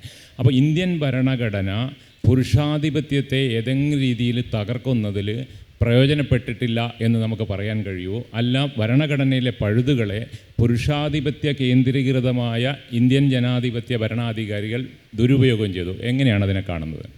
എനിക്ക് പറയാനുള്ളത്, ആ കാലഘട്ടത്തിൽ ശരിക്കും ഭരണഘടന ഉണ്ടായ ഡോക്ടർ BR അംബേദ്കറാണ് ഭരണഘടനയുടെ എന്താ പറയുക സൃഷ്ടാവ് എന്ന് നമുക്കറിയാം. ആ കാലഘട്ടത്തിൽ ഇന്ത്യൻ സമൂഹത്തിൻ്റെ പ്രശ്നങ്ങൾ പഠിച്ചുകൊണ്ട് അവിടെ എത്ര വരെ ഇത് പോകാം എന്നുള്ളതൊക്കെ പഠിച്ചിട്ടായിരിക്കും അവർ ഈ നിയമങ്ങളൊക്കെ ഉണ്ടാക്കിയത്. പക്ഷേ നിയമങ്ങൾ ഉണ്ടാക്കുമ്പോൾ അതൊക്കെ പിന്നെ കാലത്തിനനുസരിച്ച് മാറ്റങ്ങൾ വരുത്തണം എന്നുള്ളത് സ്വാഭാവികമാണ്. ഒരു സമൂഹത്തെ സംബന്ധിച്ച് ഏത് ഭരണഘടനയുടെ അടിസ്ഥാന തത്വങ്ങളല്ല കേട്ടോ. ഇപ്പോൾ സോഷ്യലിസം, ജനാധിപത്യം, മതേതരത്വം, ഇതുപോലെയുള്ള പിന്നെ അടിസ്ഥാന തത്വങ്ങളൊന്നും തന്നെ മാറ്റാൻ പാടില്ല. അതേസമയം ഇത്തരത്തിൽ ജനജീവിതത്തിന് പിന്നെ മുന്നോട്ട് പോകാൻ വിഘാതമായ ഇപ്പോൾ സ്ത്രീ പുരുഷ തുല്യത എന്നുള്ളത് നമുക്ക് ആവശ്യമാണ്, ഈ സമൂഹത്തിൻ്റെ വികസനത്തിന് മുന്നോട്ട് പോക്കിനും ആവശ്യമാണ് എന്നുള്ള പിന്നെ വിശ്വാസമുള്ള, അല്ലെങ്കിൽ അന്നുള്ള കൺവിക്ഷനുള്ള സംഘടനകളും പാർട്ടികളും ഒക്കെ തന്നെ മാറ്റങ്ങളും അത്യാവശ്യം പരിഷ്കരണങ്ങളും ഇത്തരം ഭരണഘടനയിലും അതുപോലെ ഭരണഘടനാ തത്വങ്ങളിൽ ഉണ്ടാകണം എന്ന് നിലപാടെടുക്കേണ്ടതാണ്. പക്ഷേ അത് എടുത്തില്ല എന്നുള്ളതാണ് എനിക്ക് പറയാനുള്ളത്. ഇവിടെയൊക്കെ തന്നെ രാഷ്ട്രീയ മേഖലയിലുള്ള കക്ഷികൾ പുരുഷാധിപത്യം, ഇത് ഈ പറഞ്ഞ പോലെ പഴുതുകൾ കുറേ ഉണ്ടാവും. വളരെ വർഷങ്ങൾക്ക് മുമ്പ്, ഈ പറഞ്ഞ പോലെ 75 വർഷങ്ങൾക്ക് മുമ്പുണ്ടാക്കിയ ഒരു ഭരണഘടന ഈ വർഷത്തിലും അതേപടി നടപ്പിലാക്കാൻ ചിലപ്പോൾ പ്രയാസമായിരിക്കും. പക്ഷെ ഭരണഘടന അടിസ്ഥാന തത്വങ്ങൾ തൊടാതെ, ഇന്നിപ്പം ഭരണഘടനയുടെ അടിസ്ഥാന തത്വങ്ങൾ തന്നെയാണ് ചോദ്യം ചെയ്യപ്പെടുന്നത്. അതുപോലെ ജനാധിപത്യം എന്ന അടിസ്ഥാന പ്രിൻസിപ്പിൾ, അതായത് for the people, by the people and of the people എന്നുള്ള ആ ഐഡിയ തന്നെ ചോദ്യം ചെയ്യപ്പെടുന്നൊരവസ്ഥയാണ്. നമുക്കിപ്പോൾ വോട്ടവകാശം എന്നൊരു സംഭവമുണ്ട്, എല്ലാവർക്കും വോട്ട് ചെയ്യാം. പക്ഷെ വോട്ടിലപ്പുറം നമുക്ക് വേറൊരു റൈറ്റും ഇല്ലാത്തൊരവസ്ഥയും അതുമുണ്ട്. എങ്കിലും സമരം ചെയ്യാനും അല്ലെങ്കിൽ സംഘം ചേരാനും ഒക്കെയുള്ള അവകാശം നമുക്കുണ്ട്. നമ്മുടെ അവകാശങ്ങൾക്ക് വേണ്ടി പോരാടാനും ഒക്കെയുള്ള അവകാശം ഈ ജനാധിപത്യം നമുക്ക് തരുന്നുണ്ട്. ഈ ജനാധിപത്യപരമായ അവസ്ഥ പോലും ഇല്ലാതാക്കാനുള്ള പിന്നെ വർഗീയതയും ഹിന്ദുത്വവും നമ്മുടെ മേൽ അടിച്ചേൽപ്പിക്കാനുള്ള എല്ലാ ഗൂഢാലോചനകളും നിരന്തരം നടന്നുകൊണ്ടിരിക്കുകയാണ്. ഇപ്പോൾ 1 നേഷൻ 1 വോട്ട് എന്നാണ് പറയുന്നത്. പുതിയ ബില്ല് വരാൻ പോവാണ്. ആ ബില്ല് എന്തുകൊണ്ടോ അവരിപ്പോൾ പാസ്സാക്കിയില്ല, അവരെപ്പോഴാണ് പാസ്സാക്കാൻ നമുക്കറിയില്ല. അതിലേക്ക് വരാൻ ചേച്ചി. വേണ്ട പുതിയ കാല ഇന്ത്യ, ജനാധിപത്യ ഇന്ത്യ, ജനാധിപത്യത്തെക്കുറിച്ച് പ്രതീക്ഷകൾ നടത്തി ഇപ്പോൾ ഏകദേശം വേണുവിനെ സംബന്ധിച്ചിടത്തോളം 2 പതിറ്റാണ്ട് 3 പതിറ്റാണ്ട് ജനാധിപത്യത്തിൻ്റെ എടുക്കുമ്പോഴേക്കും ഇന്ത്യൻ ജനാധിപത്യം വേറെ രീതിയിൽ കട്ടിമറിക്കപ്പെടുകയാണ്. ലോകത്തിൽ തന്നെ ജനാധിപത്യത്തിന് വലിയ പ്രതിസന്ധികൾ നേരിടുന്നുണ്ട്. എന്താണ് ഇന്ത്യൻ അവസ്ഥയെക്കുറിച്ചുള്ള കാഴ്ചപ്പാട്?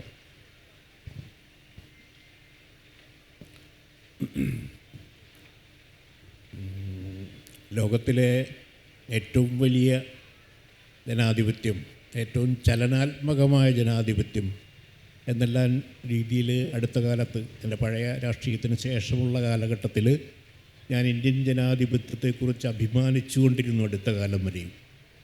കാരണം ഇത്രയും വലിയൊരു ജനസംഖ്യ ഉള്ള ഒരു ലോകത്തിലെ, ഇപ്പോൾ ചൈനയിൽ ജനാധിപത്യമില്ല, അത് കഴിഞ്ഞാൽ പിന്നെ ഏറ്റവും വലിയ ലോക സമൂഹം 140 കോടി ജനങ്ങളുള്ള ഒരു സമൂഹം, അനവധി മതജാതി സാമൂഹ്യ വിഭജനങ്ങൾ, അനവധി ഭാഷകൾ, അനവധി സാംസ്കാരിക വിഭജനങ്ങൾ, ഇങ്ങനെയുള്ള എല്ലാ സങ്കീർണതകളുണ്ടായിട്ടും ഇവിടെ ഏറെക്കുറെ കൃത്യമായി 5 കൊല്ലത്തിലൊരിക്കലെങ്കിലും ഉള്ള രീതിയിൽ ഒരു തെരഞ്ഞെടുപ്പ് പ്രക്രിയ നടക്കുകയും ലോകം മുഴുവൻ അത് നോക്കിക്കൊണ്ട് നിൽക്കുകയും ചെയ്യുന്നുണ്ട്. ഇന്ത്യയിലെ തെരഞ്ഞെടുപ്പുകളെല്ലാം തന്നെ ലോക രാഷ്ട്രീയ സമൂഹം വളരെ സൂക്ഷ്മമായി നിരീക്ഷിക്കുന്ന ഒന്നാണ്. കാരണം ഇത് കൗതുകകരം തന്നെയാണ് ലോകത്തിന് മുഴുവനും തന്നെ. അങ്ങനെയുള്ള ആ ജനാധിപത്യം ഇപ്പോൾ വളരെയധികം അപകടകരമായ ഒരവസ്ഥയിൽ തന്നെ എത്തി നിൽക്കുന്നു എന്നുള്ളതിൽ ഞാൻ സംശയമില്ല. പൊതുവിൽ നമുക്ക് കാണാം ജനാധിപത്യത്തിൻ്റെ എതിർ ശക്തികൾ എന്ന് പറയാവുന്നത് 3 ശക്തികൾ എന്ന് പറയാൻ വേണമെങ്കിൽ സൈനിക ഫാസിസം, മതഫാസിസം, കമ്മ്യൂണിസ്റ്റ് ഫാസിസം. ഞാൻ കമ്മ്യൂണിസ്റ്റ് നേരത്തെ പറഞ്ഞ പോലെ കമ്മ്യൂണിസ്റ്റ് പാർട്ടി ഏക പാർട്ടി സ്വേച്ഛാധിപത്യത്തിലേക്ക് പോകുന്നത് കൊണ്ട് തന്നെ കമ്മ്യൂണിസ്റ്റ് ഭരണം ഫാസിസമായി മാറും, സോഷ്യൽ ഫാസിസമായി മാറുമെന്ന് കരുതുന്നതുകൊണ്ടാണ് അത് അങ്ങനെ പറയുന്നത്. അപ്പോൾ ഈ 3 ഫാസിസവും ലോക നിലവാരത്തിൽ തന്നെ ജനാധിപത്യത്തിൻ്റെ ശത്രുക്കളാണ്. ഇന്ത്യയിൽ ഇന്ന് മതഫാസിസമാണ് ആധിപത്യത്തിൽ ചെലുത്തുന്നത് നമുക്കറിയാം. കേരളത്തിൽ മാത്രമാണ് കമ്മ്യൂണിസ്റ്റ് ഫാസിസം എന്നൊക്കെ പറയാവുന്ന ഒരു സംവിധാനമുള്ളത്. ഈ കേരളത്തിലിപ്പോൾ ബംഗാളിലും ത്രിപുരയിലും കേരളത്തിലും മാത്രമുള്ള ഇന്ത്യയിൽ കമ്മ്യൂണിസ്റ്റ് പ്രസ്ഥാനം ഉണ്ടായിരുന്നു. ഇപ്പം അവശേഷിക്കുന്ന കേരളത്തിൽ മാത്രവും. പക്ഷേ ഇവിടെ പോലും ആ പ്രവണത ഉണ്ടെന്നുള്ള പ്രകാരമാണ്. ഞാനിപ്പോൾ ടി.പി. ചന്ദ്രശേഖരൻ വധം പോലെയൊക്കെയുള്ള അതിക്രൂരമായൊരു കൃത്യം ഒരു കമ്മ്യൂണിസ്റ്റ് പാർട്ടിക്ക് ചെയ്യാൻ കഴിയും എന്നുണ്ടെങ്കിൽ മാത്രമല്ല ഇത്രയും നാളായിട്ട് അത് തിരുത്താൻ പോലും ഒരു തയ്യാറായില്ല എന്നൊന്ന് ആലോചിച്ച് നോക്കൂ. അപ്പോൾ അങ്ങനെയുള്ള ഒരു എന്താ പറയുക ജനാധിപത്യ വിരുദ്ധ ശക്തികളുടെ ആധിപത്യം ഇപ്പോൾ ഇന്ത്യയിൽ വളരെ ശക്തമായി തന്നെ മതഫാസിസം ആധിപത്യം ചെലുത്തി കഴിഞ്ഞിരിക്കുന്നു. ഇക്കഴിഞ്ഞ ലോക്സഭാ തെരഞ്ഞെടുപ്പ് തുടങ്ങിയ സമയത്ത് അതിനുള്ള പ്രചരണങ്ങൾ തുടങ്ങുന്ന സമയത്ത് മോദിയും BJPയും അവകാശപ്പെട്ടിരുന്നത് തങ്ങൾ 400 സീറ്റുകൾ പിടിച്ചെടുത്ത് 2/3 ഭൂരിപക്ഷത്തോടുകൂടി ഇന്ത്യൻ ഭരണഘടന ഭേദഗതി ചെയ്ത് ഇന്ത്യയെ ഒരു ഹിന്ദു രാഷ്ട്രമാക്കി മാറ്റുമെന്ന പ്രഖ്യാപനം നടത്തുകയുണ്ടായി. ആരംഭത്തിൽ എല്ലാവരും അത് പൊതുവിൽ അതിന് ചില സാധ്യതകളൊക്കെ ഉണ്ട് എന്ന ഭയാശങ്കകളോടെയാണ് ജനാധിപത്യ വിശ്വാസികളെല്ലാം ചിന്തിച്ചിരുന്നത്. ഞാനുൾപ്പെടെ ഒക്കെ അങ്ങനെയാണ് ചിന്തിച്ചിരുന്നത്. പക്ഷേ ആ തെരഞ്ഞെടുപ്പ് പ്രക്രിയ പതുക്കെ മുന്നോട്ട് നീങ്ങിയ സമയത്ത് നമുക്ക് കാണുകയുണ്ടായി ഇന്ത്യയുടെ പല ഭാഗങ്ങളിലും സാധാരണ ജനങ്ങൾ വളരെ സജീവമായി ഈ മതഫാസിസ്റ്റ് ആശയങ്ങൾക്കെതിരായി വരുന്നതായിട്ടുള്ള പ്രവണത കാണാൻ തുടങ്ങുകയുണ്ടായി. അവസാനമായപ്പോൾ നമുക്കറിയാം അവരുടെ ഒരു കഷ്ടിച്ച് കേവല ഭൂരിപക്ഷം പോലും ഇല്ലാത്തൊരവസ്ഥയിലേക്ക് BJP താഴോട്ട് പോയി. മറ്റ് ഘടകകക്ഷികളെ ചേർത്താണ് ഇപ്പോൾ ഭരിക്കാൻ കഴിഞ്ഞിട്ടുള്ളത്. തീർച്ചയായിട്ടും അതുവഴി വീണ്ടും അവരവരുടെ ആശയങ്ങൾ അവരുടെ സിദ്ധാന്തങ്ങൾ നടപ്പിലാക്കാൻ ശ്രമിക്കുന്നുണ്ട് എന്നുള്ളത് ശരി തന്നെയാണ്. എങ്കിലും ഇന്ന് ഇന്ത്യയിൽ ആ അർത്ഥത്തിലുള്ളൊരു മതഫാസിസ്റ്റ് രാഷ്ട്രീയ ആധിപത്യം നിലനിൽക്കുന്നു എന്നുള്ളത് ഇന്ത്യൻ ജനാധിപത്യത്തിൻ്റെ മുന്നിൽ വലിയൊരു വെല്ലുവിളി തന്നെയാണ്. ഇതിനെ മറികടക്കാൻ ഇന്ത്യൻ സമൂഹത്തിന് കഴിയും എന്ന് ഞാൻ നേരത്തെ പറഞ്ഞ പോലെ കഴിഞ്ഞ തെരഞ്ഞെടുപ്പിൽ ഒരു വലിയ പരിധിവരെ ഇന്ത്യൻ സമൂഹം അവരെ നിയന്ത്രിച്ചു നിർത്തുകയുണ്ടായി. അതുകൊണ്ടാണ് ഇപ്പോൾ ഇത്രയെങ്കിലുമൊക്കെ കാര്യങ്ങൾ നടന്നുകൊണ്ട് പോകുന്നത്. തുടർന്നത് കഴിയുമോ എന്നൊക്കെയുള്ളത് വലിയൊരു ചോദ്യചിഹ്നമായി തന്നെ നിലനിൽക്കുന്നുണ്ട്. അതുകൊണ്ട് ഇന്ത്യൻ ജനാധിപത്യത്തിൻ്റെ ഭാവി വളരെയധികം അപകടകരമായൊരവസ്ഥയിലൂടെ തന്നെയാണ് കടന്നുപോയിക്കൊണ്ടിരിക്കുന്നത്. മറ്റൊരു ചോദ്യം വേണോട്ടെ. ഇതേപോലെ ഇന്ത്യൻ ഡെമോക്രസിയിൽ ഇപ്പോൾ ഇത്തരം മാറ്റങ്ങൾ വരുമ്പോഴും പലതരത്തിലുള്ള പ്രതിസന്ധികൾ നമ്മൾ നേരിടുന്നു. ഒന്ന്, ഇലക്ട്രൽ ജയമത്തിനപ്പുറമായിട്ട് സമൂഹത്തിൽ വലിയ രീതിയിൽ വർഗീയതയും ഡിവിഷനും ഒക്കെ വരുന്നു. വിഭാഗീയമായ ചിന്തകൾ പരത്തിക്കഴിഞ്ഞു. ഒപ്പോസിഷനെ ഇല്ലാതാക്കുക എന്ന് പറയുന്ന വലിയൊരു അജണ്ടയായിട്ട് കൊണ്ടുവരുന്നുണ്ട്. മീഡിയയുടെ പൊളിറ്റിക്കൽ കൺട്രോൾ ഭയങ്കരമായിട്ട് കൊണ്ടുവരുന്നുണ്ട്. നമ്മൾ പ്രതീക്ഷിക്കാത്ത കാശ്മീരിലെ 370 എടുത്തു കളയുന്നു. കാശ്മീരിൻ്റെ സംസ്ഥാന പദവി എടുത്തു കളയുന്നു. അയോധ്യ സാധ്യമാകുന്നു. പലതരത്തിലുള്ള അത്തരം വിധ്വംസക പ്രവൃത്തികളും രാഷ്ട്രീയപരമായി ഈ ജനാധിപത്യ പ്രക്രിയയിലൂടെ നേടിയെടുത്തവർ നടത്തുന്നുണ്ട്. ഇതിലെന്താണ് ഏറ്റവും ഭീതിതമായ ഒരവസ്ഥയുണ്ടാക്കുന്നത്? മുന്നോട്ട് പോക്കിന് ഏറ്റവും തടസ്സം നിൽക്കുന്നത് എന്തായിരിക്കും? ജനാധിപത്യ പ്രക്രിയ സുഗമമായി നടക്കാൻ കഴിയാത്തൊരവസ്ഥയിലേക്ക് മൊത്തത്തിലുള്ള നമ്മളിവിടെ വളരെ കൃത്യമായ രീതിയിൽ തന്നെ നിലനിൽക്കുന്ന ജനാധിപത്യ രാഷ്ട്രീയ ഘടനയെ തന്നെ തകർക്കുക എന്നുള്ളതാണ് ആസൂത്രണം ചെയ്തുകൊണ്ടിരിക്കുന്നത്. ഉദാഹരണത്തിന് ഈ തെരഞ്ഞെടുപ്പ് പ്രക്രിയയൊക്കെ വളരെ ഏറെക്കുറെ ഇന്ത്യയിൽ ഞാൻ നേരത്തെ പറഞ്ഞ പോലെ ലോകം മുഴുവൻ തന്നെ നിരീക്ഷിക്കാൻ കഴിയും വിധം ശ്രദ്ധേയമായ രീതിയിൽ ഇവിടുത്തെ തെരഞ്ഞെടുപ്പുകൾ നടക്കുന്നത് വളരെ സ്വതന്ത്രമായി നിലനിന്നു പോന്നിരുന്ന ഒരു ഇലക്ഷൻ കമ്മീഷനാണ്. ആ ഇലക്ഷൻ കമ്മീഷനെ പോലും ഇപ്പോൾ ഈ കേന്ദ്ര ഗവൺമെൻറ്റിൻ്റെ നിയന്ത്രണത്തിൽ കൊണ്ടുവരാനുള്ള ചരടുവലികൾ വളരെയധികം മുന്നോട്ട് നീങ്ങിക്കഴിഞ്ഞിരിക്കുന്നു. അതുപോലെ എല്ലാ ജനാധിപത്യ സ്ഥാപനങ്ങളെയും തകർത്തുകൊണ്ടുവരികയും അവിടെ മതാധിപത്യത്തിൻ്റെയും മറ്റു രീതിയിലുള്ള സങ്കുചിത ചിന്താഗതികളുടെ ആധിപത്യം കൊണ്ടുവരാൻ ശ്രമിക്കുക. അതുവഴി സമൂഹത്തെ മതാധിഷ്ഠിതമായി പിളർക്കുക, വേർപിരിക്കുക. അങ്ങനെ മൊത്തത്തിലുള്ള സമൂഹത്തിൻ്റെ ജനാധിപത്യ പ്രക്രിയയെ അടിസ്ഥാനപരമായി തകർക്കുക എന്നുള്ള വലിയൊരു പദ്ധതി തന്നെ ഇവിടെ നടന്നുകൊണ്ടിരിക്കുന്നു. ഇതിനെ മറികടക്കാൻ കഴിയണമെങ്കിൽ ജനാധിപത്യ ശക്തികൾ ഒന്നിച്ചു നിൽക്കേണ്ടതുണ്ട്. ഇടക്കാലത്ത് ഒന്നിച്ചു നിൽക്കുന്ന ഒരു പ്രവണതയും പ്രക്രിയയൊക്കെ വളരെയധികം മുന്നോട്ട് വന്നെങ്കിലും അത് ഇപ്പോഴും അവരുടെ ഇടയിലുള്ള പല പ്രശ്നങ്ങൾ കൊണ്ട് അപകടകരമായ രീതിയിലേക്ക് നീങ്ങിക്കൊണ്ടിരിക്കുകയാണ്.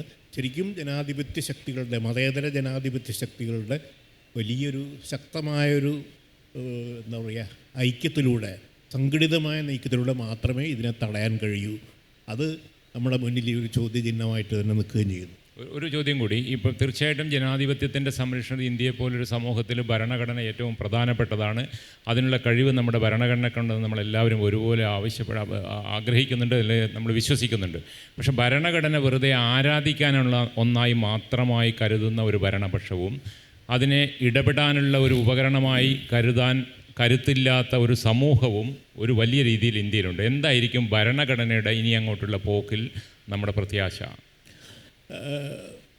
ഒരുപക്ഷെ ലോകത്തിലെ ഏറ്റവും സമഗ്രവും വിശദവുമായ എല്ലാ മേഖലകളും ഉൾക്കൊള്ളുന്ന ഭരണഘടനയാണ് ഇന്ത്യൻ ഭരണഘടന എന്ന് ലോക നിലവാരത്തിൽ തന്നെ അംഗീകരിക്കപ്പെട്ടിട്ടുള്ള ഒന്നാണ്. അതിന് ഒരു കോട്ടവും സംഭവിച്ചിട്ടില്ല.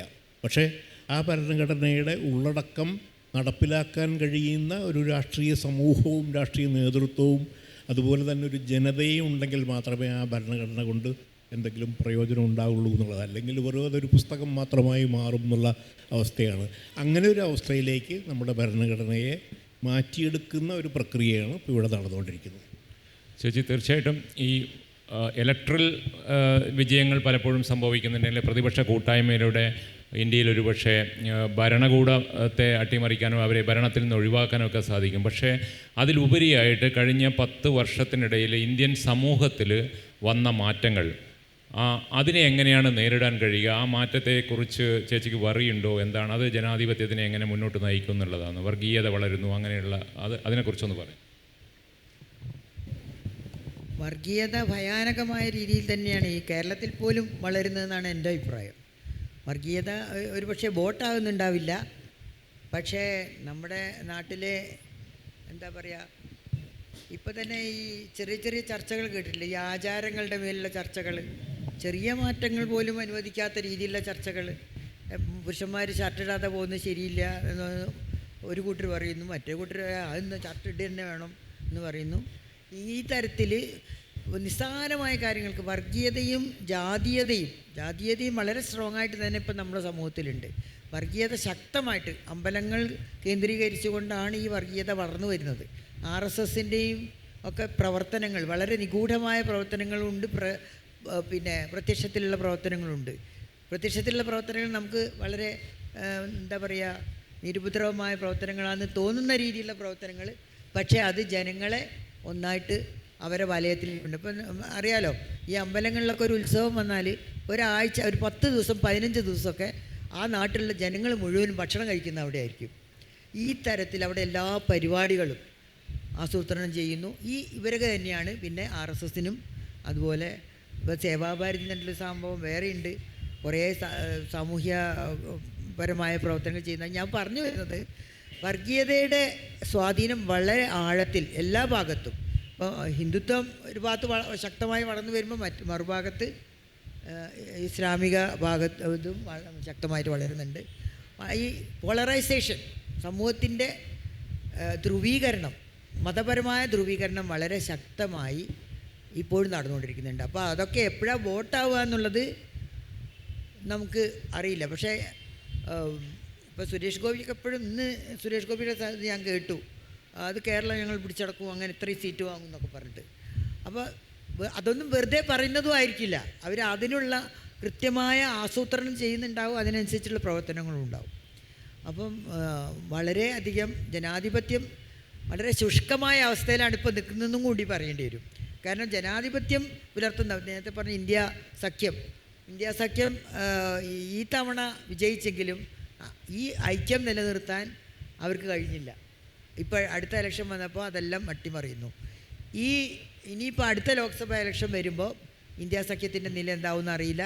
ഇവർ തമ്മിൽ എല്ലാം ലീഡർഷിപ്പിന് വേണ്ടിയിട്ടുള്ള സമരങ്ങളല്ല തമ്മിലുള്ള ഫൈറ്റ്സ് ഇങ്ങനെയൊക്കെ കുറേ അതും നടക്കുന്നുണ്ട്. ഒരു ജനാധിപത്യ ശക്തികൾ ഒന്നിച്ചു വരിക എന്നുള്ളത് നമ്മൾ ആഗ്രഹിക്കുന്നുണ്ടെങ്കിലും എത്രത്തോളം നമ്മുടെ രാഷ്ട്രീയ മേഖലയിൽ അതിനുള്ള സ്വാധീനമുണ്ട്, അതിനെയൊക്കെ തുരങ്കം വെച്ചുകൊണ്ടുള്ള പ്രവർത്തനങ്ങൾ BJP നടത്തുന്നുണ്ട്, RSS നടത്തുന്നുണ്ട്. മോഹൻ ഭാഗവതിൻ്റെ അവരെ പ്രസംഗങ്ങൾ കേട്ടിട്ടില്ലേ? അവർക്ക് ഇന്ത്യയിൽ ഹിന്ദുക്കൾ മാത്രമേ ഉള്ളൂ, വേറെ ആരുമില്ല. ഇന്ത്യ ഒരു ബഹുസ്വര രാജ്യമാണ്. ഇന്നലെ ഏതോ ഒരാൾ പറയുന്നുണ്ട് ഇന്ത്യയുടെ ബഹുസ്വരതയെ ബഹുസ്വരതയ്ക്ക് പ്രശ്നം ഉണ്ടാക്കുന്നു. ആരാന്നറിയാം? ശ്രീധരൻപിള്ള, നമ്മളെ ഗവർണർ പറഞ്ഞതാ, ഇന്ത്യയുടെ ബഹുസ്വരതയ്ക്ക് പ്രശ്നം ഉണ്ടാക്കുന്നു. ആര്? വേറെ അവരല്ല, അവർ പാവങ്ങൾ. ഞാൻ ഈ പശ്ചാത്തലത്തിൽ വേറൊരു ചോദ്യം കൂടി ചെയ്യാം. അടിസ്ഥാനപരമായിട്ട് കമ്മ്യൂണിസത്തിൻ്റെ ചരിത്രത്തിൽ അതിനെ ജനാധിപത്യത്തിലൂടെയുള്ള ഒരു ശ്രമം എന്നുള്ള രീതിയിൽ ഒരു വലിയ ഒരു പരീക്ഷണം നടത്തിയ ഇടം കൂടിയാണ് കേരളം. ഇപ്പോൾ കേരളത്തിലെ ഇടതുപക്ഷം വലിയ രീതിയിൽ ജനാധിപത്യ പ്രക്രിയയിൽ പ്രവർത്തിക്കുകയും ആ രീതിയിൽ കേരളത്തിലെ സാമൂഹ്യ തലത്തിൽ വലിയ ചലനങ്ങൾ ഉണ്ടാക്കുകയും ചെയ്തിട്ടുണ്ട്. കേരളത്തിലെ ജനാധിപത്യത്തിൻ്റെ അവസ്ഥയെക്കുറിച്ച് കൂടി ഒന്ന് പറഞ്ഞിട്ട് നമുക്ക് മുന്നേറുന്നത്. എന്താണ് കേരളത്തിലെ അവസ്ഥ? കേരളത്തിലെ ഇടതുപക്ഷത്തിന് കേരളത്തിലെ ജനാധിപത്യത്തെ മുന്നോട്ട് കൊണ്ടുപോകാനുള്ള ശക്തിയുണ്ടോ? അതിനുള്ള അവരുടെ ശ്രമം എന്താണ്? അത് ചേച്ചി എങ്ങനെയാണ് കാണുന്നത്? കേരളത്തിലെ ജനാധിപത്യം മുന്നോട്ട് കൊണ്ടുപോകുന്നതിൽ ഇപ്പം വളരെയേറെ പ്രശ്നങ്ങൾ നേരിട്ടുകൊണ്ടിരിക്കുകയാണ് കേരളത്തിലെ ഇടതുപക്ഷം തന്നെയാണ് ഞാൻ പറയുന്നത്. എനിക്ക് ഓരോന്നോരോന്നായിട്ട് ഇപ്പോൾ എടുത്ത് പറയാൻ ഞാൻ ആഗ്രഹിക്കുന്നില്ല. എങ്കിലും ഒരു പ്രതീക്ഷ മങ്ങിയ ഒരവസ്ഥയിൽ തന്നെയാണ് നമ്മളിപ്പോൾ നിൽക്കുന്നത്. ഇടതുപക്ഷത്തിൻ്റെ കുറേ വളരെ എന്താ പറയുക പ്രധാനമായ ഒരുപാട് പ്രവർത്തനങ്ങൾ നമ്മുടെ നാട്ടിൽ നടന്നിട്ടുണ്ട്. ഇപ്പോൾ കുടുംബശ്രീൻ്റെ പ്രവർത്തനങ്ങളാണെങ്കിലും അതുപോലെ വിദ്യാഭ്യാസ മേഖലയിലും കുറേ പ്രവർത്തനങ്ങൾ നടന്നിട്ടുണ്ട്. ഇതൊക്കെ ഇപ്പം ആരോഗ്യ മേഖലയിൽ ഇവിടെയൊക്കെ തന്നെ വളരെ സ്തുത്യർഹമായ പ്രവർത്തനങ്ങൾ നടന്നിട്ടുള്ള ഒരു നാടാണ് കേരളം. പക്ഷേ അവിടെയൊക്കെ തന്നെ വിള്ളലുകൾ വീണുകൊണ്ടിരിക്കുകയാണ് എന്ന് നമ്മളിപ്പോൾ കാണുന്നു. ഇപ്പോൾ രണ്ടാമത്തെ ഭരണം വന്നപ്പോൾ കുറച്ച് എന്താ പറയുക തലയ്ക്ക് ഇത്തിരി കനം കൂടിപ്പോയോ എന്നൊരു സംശയമുണ്ട്. അതുകൊണ്ട് ഇനി അടുത്തത് ഞങ്ങൾക്ക് തന്നെ കിട്ടും അങ്ങോട്ട് ഗ്യാരണ്ടിയുള്ള രീതിയിലുള്ള പ്രവർത്തനങ്ങൾ അത് ശരിയല്ല. ഒരു ഗ്യാരണ്ടിയും ആർക്കുമില്ല ഇന്ന് നമ്മുടെ നാട്ടിൽ. പ്രത്യേകിച്ചും വർഗീയത അപ്പുറത്ത് നിൽക്കുമ്പോൾ വർഗീയത അത് വാരിപ്പിടിക്കാൻ നിൽക്കുക. കോൺഗ്രസ് ആണെങ്കിൽ യോജിക്കൂലേ? കോൺഗ്രസ് ജയിച്ചേക്കാം, എനിക്കറിയില്ല. കോൺഗ്രസ് ജയിച്ചാലും BJP ജയിച്ചാലും ഒക്കെ കണക്ക് തന്നെയല്ലേ. അതേസമയം ഇടതുപക്ഷം ജയിച്ചാലും എത്രത്തോളം നേട്ടം കിട്ടും എന്നുള്ളത് അത് ഇപ്പോൾ ഫെഡറലിസത്തിൻ്റെ കാര്യം ഞാൻ പറഞ്ഞു. അപ്പോൾ കേന്ദ്രത്തിനെതിരായിട്ടുള്ള ഫൈറ്റ് അത് എത്രത്തോളം മുന്നോട്ട് കൊണ്ടുപോകാൻ പറ്റുന്നുണ്ട് ഈ ഗവൺമെൻറ്റിന്? അതൊരു വലിയ ചോദ്യമല്ലേ.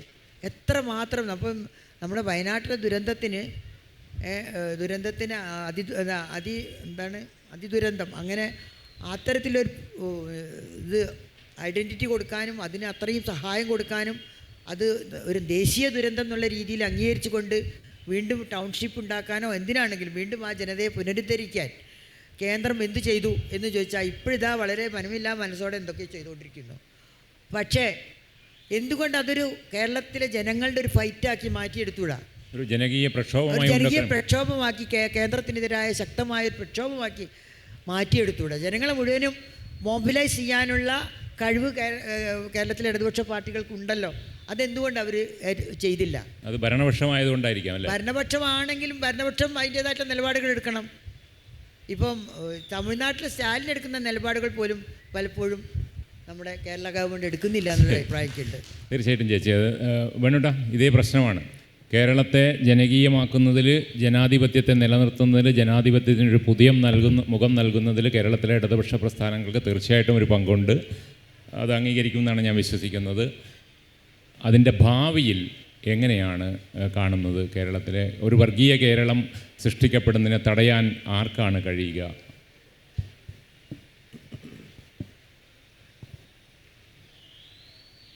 ഇതുവരെ കേരളത്തെ പൊതുവിലൊരു മതേതര ജനാധിപത്യ സമൂഹമാക്കി നിലനിർത്തുന്നതിൽ ഇടതുപക്ഷത്തിൻ്റെ പങ്ക് വളരെ പ്രധാനപ്പെട്ടത് തന്നെയാണ്. അതുതന്നെയാണ് ഏറ്റവും മുഖ്യമായ പങ്ക് എന്നുള്ളത് സംശയമില്ലാത്ത കാര്യമാണ്. പക്ഷേ അപ്പോൾ പോലും അടിസ്ഥാനപരമായ ജനാധിപത്യ സ്വഭാവം നിലനിർത്തുന്നതിൽ ഇടതുപക്ഷത്തിന് എത്രത്തോളം കഴിയും എന്നുള്ള കാര്യത്തിൽ എനിക്ക് സംശയമുണ്ട്. അതിൻ്റെ പ്രധാന കാരണം ഇടതുപക്ഷത്തിൻ്റെ, പ്രത്യേകിച്ചും കമ്മ്യൂണിസ്റ്റ് പാർട്ടി എന്ന രീതിയിലുള്ള രാഷ്ട്രീയ സമീപനത്തിൻ്റെ പ്രശ്നങ്ങൾ തന്നെയാണ്. ഞാൻ നേരത്തെ സൂചിച്ചതുപോലെ അതിൻ്റെ ഇപ്പോൾ CPI അവരുടെ രാഷ്ട്രീയ നിലപാടിൽ പ്രധാനപ്പെട്ട ചില മാറ്റങ്ങൾ വരുത്തിയിട്ടുണ്ട് അവരുടെ ഭരണഘടനയിൽ. അതായത് ഒരു ഏകപാർട്ടി സ്വേച്ഛാധിപത്യം, അല്ലെങ്കിൽ ആ വാക്കല്ല ഉപയോഗിക്കുക, തൊഴിലാളി വർഗ സർവാധിപത്യം എന്ന വാക്കാണ് കമ്മ്യൂണിസ്റ്റുകാർ തങ്ങളുടെ ലക്ഷ്യമായിട്ട് പ്രഖ്യാപിക്കുക. അത് ഫലത്തിൽ അതാണ് നേരത്തെ ഞാൻ പറഞ്ഞ ലെനിൻ ആ തൊഴിലാളി വർഗ സർവാധിപത്യം നടപ്പിലാക്കാൻ ശ്രമിച്ചപ്പോഴാണ് അത് ഏകപാർട്ടി സ്വേച്ഛാധിപത്യമായി മാറിയത്. അപ്പോൾ അങ്ങനെയുള്ള ഒരു ഏകപാർട്ടി സ്വേച്ഛാധിപത്യ കാഴ്ചപ്പാട് കമ്മ്യൂണിസ്റ്റ് പാർട്ടികളുടെ വീക്ഷണത്തിലുണ്ട്. ഈ CPI അടുത്ത കാലത്ത് അവരുടെ പരിപാടിയിലും ഭരണഘടനയിലും ഇത് മാറ്റം വരുത്തുകയുണ്ടായി. ഈ പറഞ്ഞ തൊഴിലാളി വർഗ സർവാധിപത്യം എന്നുള്ള ലക്ഷ്യം അവർ എടുത്തു കളയുകയുണ്ടായി. ജനാധിപത്യത്തിലൂടെ സോഷ്യലിസം സ്ഥാപിക്കുക എന്ന് കൃത്യമായി എഴുതി ചേർക്കുകയും ചെയ്യുകയുണ്ടായി. അങ്ങനെ ഒരു അടിസ്ഥാനപരമായ മാറ്റം മാർക്സിസ്റ്റ് പാർട്ടി ഇപ്പോഴും സ്വീകരിച്ചിട്ടില്ല. അവരുടെ പാർട്ടി പരിപാടിയിൽ ഇപ്പോഴും തൊഴിലാളി വർഗ സർവാധിപത്യം തന്നെയാണ് ലക്ഷ്യം. അത് സ്വാഭാവികമായിട്ട് ഒരു പാർട്ടി ഫാസിസമായി മാറുന്നു എന്നുള്ളതുണ്ട്. അപ്പോൾ വീക്ഷണപരമായി തന്നെ കേരളത്തിലെ CPM-ന്, ഇന്ത്യയിലെ CPM-ന് ജനാധിപത്യവൽക്കരിക്കാനായിട്ടില്ല. അതുകൊണ്ട് തന്നെ അത് പാർട്ടി ഫാസിസം എന്നുള്ള അതിൻ്റെ അടിസ്ഥാന സ്വഭാവം നിലനിർത്തുന്നു. അതിൻ്റെ പ്രതിഫലനമാണ് ഞാൻ നേരത്തെ സൂചിപ്പിച്ചതാണ്. TP ചന്ദ്രശേഖരൻ വധ ഉൾപ്പെടെയുള്ള സംഭവങ്ങൾ നടക്കുന്നത് അതാണ്. പാർട്ടിക്കുള്ളിലുള്ള അഭിപ്രായ വ്യത്യാസത്തെ പോലും ഈ നിഷ്ഠൂരമായ രീതിയിൽ അടിച്ചമർത്താൻ ശ്രമിക്കുന്ന ഒരു സമീപന രീതി അതിൽ നിന്ന് ഉയർന്നു വരുന്നു. തങ്ങളുടെ പാർട്ടി മാത്രമാണ് അധികാരം കൈയാളേണ്ടത് എന്നുള്ള പ്രതിപക്ഷ ബഹുമാനം എന്നൊന്നില്ലാത്ത ഒരു രാഷ്ട്രീയ വീക്ഷണം അതിൻ്റെ പിന്നിലുണ്ട്. അതാണ് കമ്മ്യൂണിസ്റ്റ് പാർട്ടികളുടെ ഏറ്റവും പ്രധാനപ്പെട്ട ദൗർബല്യം. സോവിയറ്റ് യൂണിയനിലും എല്ലാവിടെയും തന്നെ, ചൈനയിലിപ്പോൾ അതിൻ്റെ മാറ്റങ്ങൾ വേറെ രീതിയിൽ വന്നുകൊണ്ടിരിക്കുന്നതേ ഉള്ളൂ. എല്ലാവിടെയും കമ്മ്യൂണിസ്റ്റ് പ്രസ്ഥാനം നേരിട്ട പ്രതിസന്ധി അതുതന്നെയാണ്. അത് സ്വയം തകരാനിടയാകുന്നത് അതിൻ്റെ ഈ സ്വേച്ഛാധിപത്യ രീതി കൊണ്ട് തന്നെയാണ്. സ്വയം ജനാധിപത്യവൽക്കരിക്കാൻ കഴിയാത്ത ഒരു പ്രസ്ഥാനമാണത് എന്നതുകൊണ്ടാണ് ഞാൻ തന്നെ എൻ്റെ രാഷ്ട്രീയ ജീവിതത്തിൽ കമ്മ്യൂണിസ്റ്റ് ആശയങ്ങളിൽ നിന്ന് ഞാൻ പൂർണ്ണമായും വിടുതൽ നേടുന്നത് ഈ കാര്യം ചൂണ്ടിക്കാണിച്ചുകൊണ്ട് തന്നെയാണ്. ഒരു കമ്മ്യൂണിസ്റ്റ് പാർട്ടിക്ക് ഒരിക്കലും സ്വയം ജനാധിപത്യവൽക്കരിക്കാനാവില്ല എന്നത്. അത് അതിൻ്റെ ഏറ്റവും പ്രധാനപ്പെട്ട ദൗർബല്യമാണ്. അതിൻ്റെ അധികാര കേന്ദ്രീകരണം എന്നുള്ള അതിൻ്റെ സ്വഭാവം നിലനിർത്തുന്നതുകൊണ്ടാണ് അത് സംഭവിക്കുന്നത്. അതിപ്പോൾ കേരളത്തിൽ നമുക്ക് കാണാൻ കഴിയുന്നുണ്ട്. അല്ല, കേരളത്തിൻ്റെ വർഗീയ കേരളത്തെ തടയാൻ ആർക്ക് കഴിയുന്നുള്ളൊരു ചോദ്യമുണ്ട്. ആണ്. അത് തീർച്ചയായിട്ടും ഞാൻ നേരത്തെ തന്നെ പറഞ്ഞു. ഇതുവരെയുള്ള മതേതര ജനാധിപത്യ സ്വഭാവം കേരളത്തിൽ നിലനിർത്തുന്നതിൽ ഇടതുപക്ഷ പ്രസ്ഥാനങ്ങൾ തന്നെയാണ് പ്രധാനപ്പെട്ട പങ്കുവഹിച്ചതെന്നുള്ളതിൽ ഞാൻ സംശയമൊന്നുമില്ല. അവർക്കതിനി മുന്നോട്ട് എത്രത്തോളം കൊണ്ടുപോകാൻ കഴിയും എന്നുള്ള ചോദ്യമാണ് ഉയർന്നു വരുന്നത്. അത് അതിൻ്റെ സ്വഭാവങ്ങളിൽ മാറ്റം വരുന്നുണ്ട് എന്നാണ് ഞാൻ കാണുന്നത്. തീർച്ചയായിട്ടും അതുതന്നെയാണ് ഇപ്പോഴും അക്കാര്യത്തിൽ മുന്നിട്ട് നിൽക്കുന്നത്, സംശയമൊന്നുമില്ല. പക്ഷേ വർഗീയ ശക്തികളെ കൂട്ടുപിടിച്ചുകൊണ്ട് വോട്ട് ബാങ്ക് രാഷ്ട്രീയത്തിൽ മുൻകൈ നേടാനുള്ള ശ്രമങ്ങളിലേക്ക് കമ്മ്യൂണിസ്റ്റ് പാർട്ടിയും നീങ്ങിക്കൊണ്ടിരിക്കുന്നു എന്നുള്ളത് നമുക്ക് കാണാൻ കഴിയും. അധികാരമാണ് ഏറ്റവും പ്രധാനപ്പെട്ട പ്രശ്നം എന്ന് വന്നു കഴിഞ്ഞാൽ ഏതൊരു അധികാര പാർട്ടിക്കും സംഭവിക്കുന്ന ആ അപജയം ഇവിടെ കേരളത്തിലെ കമ്മ്യൂണിസ്റ്റ് ഇടതുപക്ഷ പ്രസ്ഥാനങ്ങൾക്ക് സംഭവിക്കുന്നുണ്ട്. അത് കേരളത്തിൻ്റെ ഈ വർഗീയവൽക്കരണത്തിനെതിരായിട്ടുള്ള അവരുടെ നീക്കങ്ങളെ ദുർബലപ്പെടുത്തുമെന്ന് ഞാൻ പറയുന്നുള്ളൂ. അവർ തന്നെയാണ് അതിലിപ്പോഴും മുൻകൈയിൽ നിൽക്കുന്നതെന്ന് സംശയമില്ല. തീർച്ചയായിട്ടും എൻ്റെ ചോദ്യങ്ങൾ അവസാനിക്കുന്നില്ല. പക്ഷേ ചോദ്യം ഞാൻ മാത്രം ചോദിച്ചാൽ പോരാന്നുള്ളത് കൊണ്ട് അടുത്ത 10 നിമിഷം, ഏകദേശം 10 മിനിറ്റ് നിങ്ങൾ ചോദ്യങ്ങളായിരിക്കണം, ചുരുക്കി ചോദിക്കണം.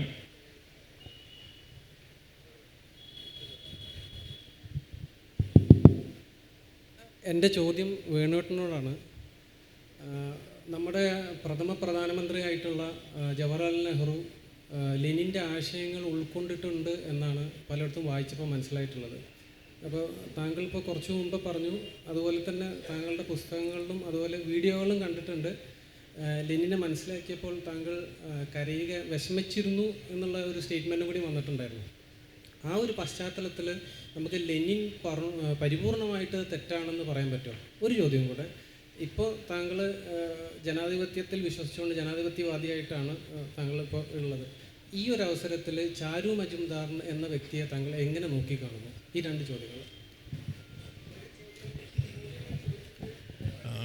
ലെനിൻ തീർച്ചയായിട്ടും കമ്മ്യൂണിസ്റ്റ് പ്രസ്ഥാനത്തിലെ ഏറ്റവും പ്രഗത്ഭനായ കമ്മ്യൂണിസ്റ്റ് നേതാവ്, സൈദ്ധാന്തികനും ഒക്കെയാണ് ലെനിൻ എന്ന് തന്നെ അംഗീകരിക്കുന്ന ഒരാളാണ് ഞാൻ നേരത്തെ സൂചിപ്പിക്കുകയുണ്ടായി, മറ്റേ ലെനിനെക്കുറിച്ച് പഠിക്കേണ്ടി വരികയുണ്ടായി. അത് ചൈനീസ് വിദ്യാർത്ഥി കലാപത്തിൻ്റെ പശ്ചാത്തലത്തിൽ കമ്മ്യൂണിസ്റ്റ് പ്രസ്ഥാനത്തെക്കുറിച്ചുള്ള പുനരാലോചനയുടെ സമയത്താണ് ലെനിനെക്കുറിച്ച് പഠിക്കാൻ ഏറെക്കുറെ ആ വിപ്ലവത്തിൻ്റെ 1915 മുതൽ 1924 വരെയുള്ള കാലഘട്ടത്തിലെ ലെനിൻ്റെ മുഴുവൻ കൃതികളും ഞാൻ അന്ന് പഠിക്കാൻ ശ്രമിക്കുകയുണ്ടായി. അവിടെയാണ് ഞാൻ നേരത്തെ സൂചിപ്പിച്ച പ്രശ്നം വരുന്നത്. അതായത് ലെനിൻ ജനാധിപത്യത്തെക്കുറിച്ചുള്ള അദ്ദേഹത്തിൻ്റെ ഒരു പ്രധാനപ്പെട്ട നിലപാടുണ്ടായിരുന്നു. സോവിയറ്റുകൾ, ഇപ്പോൾ നമ്മൾ സോവിയറ്റ് യൂണിയൻ എന്ന് പറയുന്നത്, സോവിയറ്റ് എന്നുള്ള റഷ്യൻ വാക്ക് ജനകീയ സഭകൾ എന്ന അർത്ഥം വരുന്നതാണ് സോവിയറ്റ് എന്നുള്ള വാക്ക്. 1905 മോസ്കോ കലാപം എന്ന് പറയുന്ന ഒരു ആദ്യത്തെ അവിടുത്തെ ഒരു വിപ്ലവശ്രമം നടക്കുന്നുണ്ട്. ആ സമയത്ത് മുതൽ തുടങ്ങിയതാണ് ഈ സോവിയറ്റ് എന്നുള്ള സങ്കല്പത്തിൻ്റെ അവിടെ റഷ്യയിൽ ഏറ്റവും അധികം ഉപയോഗിക്കപ്പെട്ടുകൊണ്ടിരുന്നത്. അപ്പോൾ ഈ ജനകീയ സഭകൾ നിയന്ത്രിക്കുക എന്നുള്ളതാണ് കമ്മ്യൂണിസ്റ്റ് പാർട്ടികളുടെ പ്രധാനപ്പെട്ട ലക്ഷ്യമായിരുന്നത്. അപ്പോൾ സോവിയറ്റ് എന്ന് പറയുന്ന ആ സങ്കല്പം, അതായത് ജനകീയ സഭകൾ, ജനാധിപത്യത്തിൻ്റെ അടിസ്ഥാനം, ലെനിൻ നാടുകടത്തപ്പെട്ടിരുന്നിട്ട് റഷ്യൻ വിപ്ലവത്തിൻ്റെ ആദ്യത്തെ ഘട്ടം കഴിഞ്ഞപ്പോൾ ലെനിൻ റഷ്യയിലേക്ക് എത്തിയപ്പോൾ നടത്തുന്ന റെയിൽവേ സ്റ്റേഷനിൽ നടത്തുന്ന ഒരു പ്രസംഗമുണ്ട്, ഏപ്രിൽ തീസിസ് എന്ന പേരിലാണ് അറിയപ്പെടുന്നത്. എല്ലാ അധികാരവും സോവിയറ്റുകൾക്ക് എന്നുള്ളൊരു പ്രഖ്യാപനം നടത്തുക ചെയ്യുന്നത്. അതുവഴി ജനകീയ സഭകൾക്ക് മുഴുവൻ പൂർണ്ണമായി അധികാരം നൽകുന്നു എന്നുള്ളൊരു ആശയമാണ് നൽകിയത്. ന്യൂനപക്ഷത്തിലുണ്ടായിരുന്ന ലെനിൻ്റെ ബോൾഷെവിക് പാർട്ടി പെട്ടെന്ന് തന്നെ ഭൂരിപക്ഷത്തിലേക്ക് എത്തുന്നത് ഈ മുദ്രാവാക്യത്തിലൂടെയാണ്. പക്ഷേ റഷ്യൻ വിപ്ലവത്തിൽ ഞാൻ നേരത്തെ സൂചിപ്പിച്ച പോലെ ആ വിപ്ലവത്തിൻ്റെ ആദ്യ കാലഘട്ടങ്ങളിലുണ്ടായ വലിയ തിരിച്ചടികളും പ്രശ്നങ്ങളൊക്കെ വന്ന സമയത്ത് അതിനെ മറികടന്നുകൊണ്ട് 1919 വിപ്ലവത്തിന് ശേഷം 2 കൊല്ലം ശേഷം നടന്ന ലോക നിലവാരത്തിലുള്ള കമ്മ്യൂണിസ്റ്റ് പാർട്ടികളുടെ ഒരു സമ്മേളനത്തിൽ വെച്ചിട്ടാണ് ലെനിൻ പറയുന്നത്, ഈ സോവിയറ്റുകൾ എന്ന് പറയുന്നത് ഈ ഭരണയന്ത്രത്തിലെ വെറും പൽചക്രങ്ങൾ മാത്രമാണ്, just cogs in the wheel of state machinery എന്നുള്ള പദപ്രയോഗം. അതായത് വലിയ യന്ത്ര സംവിധാനത്തിലെ വെറും പൽചക്രങ്ങൾ മാത്രമാണ് സോവിയറ്റ് എന്ന് 1919 ലെനിൻ പറയുന്നു. അതാണ് എന്നെ സംബന്ധിച്ചിടത്തോളം അത് ലെനിൻ പറഞ്ഞത്, ലെനിൻ അങ്ങനെ തന്നെയാണോ പറഞ്ഞതെന്ന് അറിയാൻ വേണ്ടി പലവട്ടം ഞാൻ ആ പുസ്തകങ്ങൾ പൂർണ്ണമായും പരതി നോക്കുകയുണ്ടായി. പക്ഷേ ലെനിൻ അത് ആ നിലപാടിൽ തന്നെ നിൽക്കുന്നു. അതാണ് എന്നെ കരയിപ്പിച്ചു എന്ന് പറഞ്ഞത്. കാരണം ലെനിനെയാണ് ഞാൻ ഏറ്റവും അധികം ആരാധിച്ചുകൊണ്ടിരുന്നത്. എൻ്റെ 10-20 വർഷത്തെ കാലത്തെ നക്സലൈറ്റ് രാഷ്ട്രീയ ജീവിതം മുഴുവൻ തന്നെ ലെനിൻ്റെ ആശയങ്ങളുടെ പിന്നിലായിരുന്നു. ആ ലെനിൻ ആണ് ഇവിടെ കുറ്റവാളി എന്ന് വന്നത് എന്നെ കരയിപ്പിക്കുകയുണ്ടായത് എന്നുള്ളതാണ് ഞാനത് സൂചിപ്പിച്ചത്. അപ്പോൾ ലെനിൻ്റെ മഹത്വം നിൽക്കുന്നത് ആ ഒരു പശ്ചാത്തലത്തിലാണ്. പിന്നെ അടുത്ത ചോദ്യം ചാരു മജുംദാറിൻ്റെ ചാരു മജുംദാർ അവിടുത്തെ മാർക്സിസ്റ്റ് പാർട്ടിയുടെ ഡാർജിലിംഗ് ജില്ലയിലെ സിലിഗുരി എന്ന് പറയുന്ന പ്രദേശത്തെ പാർട്ടി പ്രവർത്തകരായിരുന്നു, നേതാവൊക്കെ ആയിരുന്നു. ഈ മാവോയുടെ ആശയങ്ങളെ പിന്തുടർന്നുകൊണ്ട്, അതായത് ഈ കമ്മ്യൂണിസ്റ്റ് പാർട്ടിയുടെ പിളർപ്പുണ്ടാകുമ്പോൾ 64 പിളർപ്പുണ്ടാകുമ്പോൾ CPM ഒരു വിപ്ലവ പാർട്ടിയായി മാറും എന്നുള്ള സങ്കല്പമാണ് അതിൻ്റെ കൂടെ നിന്നിരുന്നവർക്കൊക്കെ ഉണ്ടായിരുന്നത്. പക്ഷേ 65 തെരഞ്ഞെടുപ്പിൽ നിൽക്കുകയും കേരളത്തിൽ തെരഞ്ഞെടുപ്പിൽ നിന്നും 67 ബംഗാളിലും തെരഞ്ഞെടുപ്പിൽ നിന്ന് അധികാരത്തിൽ വരുന്ന ഒരു സാധാരണ അധികാര പാർട്ടിയായി അത് മാറുന്നു എന്ന് കണ്ടപ്പോൾ ചാരു മജുംദാർ ഉൾപ്പെടെയുള്ള കുറേ കമ്മ്യൂണിസ്റ്റുകാർ മാർക്സിസ്റ്റ് പാർട്ടിയുടെ ഉള്ളിൽ നിന്ന് തന്നെ കലാപം ചെയ്യാൻ തയ്യാറാവുന്നു. അതായത് ഈ നിലപാട് ശരിയല്ല. അപ്പോൾ 64 കമ്മ്യൂണിസ്റ്റ് പാർട്ടി പിളർപ്പിൽ സോവിയറ്റ് അനുകൂല കമ്മ്യൂണിസ്റ്റ് പാർട്ടിയും ചൈന അനുകൂല കമ്മ്യൂണിസ്റ്റ് പാർട്ടി എന്ന രീതിയിലാണ് CPM തിരിഞ്ഞത്. അപ്പോൾ CPM ചൈന അനുകൂല നിലപാടെടുക്കുന്നു എന്നുള്ള ഒരു ധാരണയാണ് പൊതുവിലുണ്ടായിരുന്നത്. അപ്പോൾ ആ നിലയ്ക്കാണ് ചാരു മജുംദാറൊക്കെ മാവോയുടെ ആശയങ്ങൾ സ്വീകരിച്ചുകൊണ്ട് അന്നത്തെ പിളർപ്പുണ്ടായ സ്പിരിറ്റിൽ ഒരു യഥാർത്ഥ കമ്മ്യൂണിസ്റ്റ് പാർട്ടി ഉണ്ടാക്കാനുള്ള ശ്രമങ്ങൾ നടത്തിക്കൊണ്ട് ഈ എന്താ പറയുക നക്സലൈറ്റ് പ്രവർത്തനങ്ങൾ ആരംഭിക്കുന്നത്. ആദ്യ കാലഘട്ടങ്ങളിൽ അതൊരു ബഹുജന പ്രസ്ഥാനം പോലെ കർഷക മുന്നേറ്റമായിരുന്നു. ഒരു 5-6 മാസം കൊണ്ടാണ് അവർ 5000 പേരുണ്ടായിരുന്ന കർഷക സംഘത്തെ 50,000 പേരുള്ള കർഷക സംഘമാക്കി മാറ്റിക്കൊണ്ടൊരു ജനകീയ പ്രസ്ഥാനമായിട്ട് വളർന്നു വന്നത്. പക്ഷേ CRPയുടെ ഒക്കെ തിരിച്ചടി വന്നപ്പോൾ അതിനെ നേരിടാനായിട്ട് അവർ ഒളിപ്പോർ സമര രീതിയിലേക്ക് മാറിയാണ് പിന്നീട് ഉന്മൂലന സമരത്തിലേക്കൊക്കെ എത്തിച്ചേർന്നത്. അപ്പോൾ ചാരുമനീന്ദ്രൻ്റെ ആദ്യ കാലഘട്ടത്തിൽ ഒരു ഒരു വളരെ ആത്മാർത്ഥതയുള്ള ഒരു കമ്മ്യൂണിസ്റ്റ് കർഷക നേതാവ് എന്ന രീതിയിലുള്ള അവസ്ഥയിൽ നിന്നാണ് ഇങ്ങനത്തെ ഒരു പ്രസ്ഥാനത്തിൻ്റെ നേതാവൊക്കെയും മാറിയത്. ഓക്കെ, തീർച്ചയായിട്ടും ചോദ്യം ചുരുക്കി ഏതെങ്കിലും ഒന്നോ രണ്ടോ ചോദ്യങ്ങളൂടെ ചുരുക്കി പറയാം. വേണുവേട്ടനോടാണ് ഒരു സംശയം. ഇന്ത്യൻ ജനാധിപത്യത്തിനെ കുറിച്ചാണ് നമ്മളിവിടെ ചർച്ചാ വിഷയമെങ്കിലും ജനാധിപത്യത്തിൻ്റെ മൗലികതകളെക്കുറിച്ച് അന്വേഷിക്കുന്ന ഒരാൾ എന്നുള്ള നിലയ്ക്ക് ലോകത്തിൽ പല ഇടങ്ങളിലും, പ്രത്യേകിച്ച് അമേരിക്കയിൽ ട്രംപ് അധികാരത്തിൽ വരുന്നു, അമേരിക്ക, ഫ്രാൻസ്, ജർമ്മനി തുടങ്ങിയിട്ടുള്ള വളരെ പ്രധാനപ്പെട്ട രാജ്യങ്ങളിലൊക്കെ അതിതീവ്ര വലതുപക്ഷക്കാർ, മുതലാളിത്തത്തിൻ്റെ അങ്ങേത്തലയ്ക്ക് നിൽക്കുന്ന ആളുകൾ, ശാസ്ത്രവിരുദ്ധത മുഖമുദ്രയായിട്ടുള്ള ആളുകളൊക്കെ ഇങ്ങനെ ജനാധിപത്യ രാജ്യങ്ങളിൽ തന്നെയാണ് ഇവയൊക്കെ തിരഞ്ഞെടുക്കപ്പെടുന്നത് എന്നുള്ളതൊരു യാഥാർത്ഥ്യമാണ്.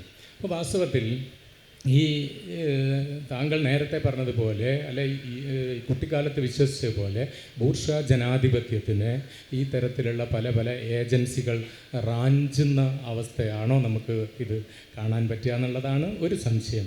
രണ്ടാമത്തേത് TP ചന്ദ്രശേഖരൻ്റെ വധത്തെ അങ്ങ് പല തവണ പരാമർശിക്കുകയുണ്ടായി. അതിപ്പോൾ അതിനെ കുറച്ച് കാണുകയല്ല, ഒരു മത നിരപേക്ഷവാദിക്കും അല്ലെ ആർക്കും തന്നെ അംഗീകരിക്കാൻ പറ്റാത്തൊരു കാര്യം.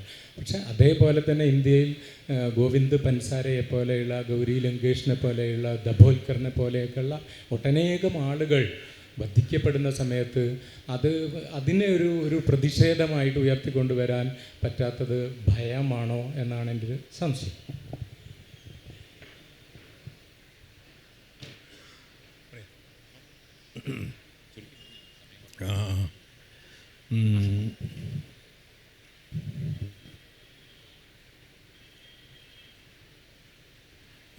ജനാധിപത്യം ഞാൻ ആദ്യമേ പറഞ്ഞതുപോലെ ബൂർഷ്വാ ജനാധിപത്യം എന്ന് തന്നെയാണ് മാർക്സ് പറയുന്നത്. അപ്പോൾ അതുകൊണ്ട് തന്നെ ബൂർഷ്വാ താല്പര്യങ്ങൾക്കനുസരിച്ച് തന്നെ ജനാധിപത്യം ഏറെക്കുറെ എല്ലാ രാജ്യങ്ങളിലും ഉപയോഗിക്കപ്പെടുന്നു, അവരുടെ നിയന്ത്രണത്തിലാണ് എന്നുള്ളതിൽ അത്ഭുതമില്ല.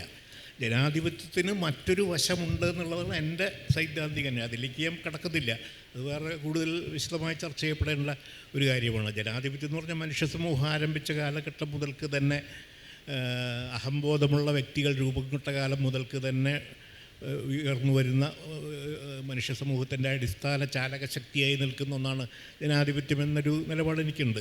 ഞാൻ അതിലേക്ക് കിടക്കുന്നില്ല. മറിച്ച് ഇത് വർഗപരമായി ഇപ്പോൾ മാർക്സും മാർക്സിസ്റ്റുകളും ചൂണ്ടിക്കാണിച്ച പോലെ ജനാധിപത്യം വർഗാധിപത്യത്തിൻ്റെ പ്രതിഫലനമാണ് എന്നുള്ള ആ സിദ്ധാന്തം അത് ഒരർത്ഥത്തിൽ ശരി തന്നെയാണ്. ഞാൻ സംശയമില്ല, വർഗാധിപത്യം തന്നെയാണ് ജനാധിപത്യത്തിൻ്റെ പ്രകട രൂപങ്ങളായി നിൽക്കുന്നത്. അതുകൊണ്ടാണ് അതിന് ബൂർഷ്വാ ജനാധിപത്യത്തിന് വ്യാഖ്യാനിക്കപ്പെട്ടത്. അപ്പോൾ ഇന്ന് ലോക നിലവാരത്തിൽ മുഴുവനുള്ള ജനാധിപത്യം അങ്ങനത്തെ ഒരു ബൂർഷ്വാ ജനാധിപത്യം തന്നെയാണ്. ബൂർഷ്വാ ശക്തികൾ അതിനെ കൈകാര്യം ചെയ്യുന്നു, അതിൽ നമുക്ക് അത്ഭുതപ്പെട്ടിട്ട് കാര്യമില്ല. ഒരു ചോദ്യത്തിൻ്റെ സമയം ഒന്നുപോലും എടുക്കാൻ സമയമില്ല.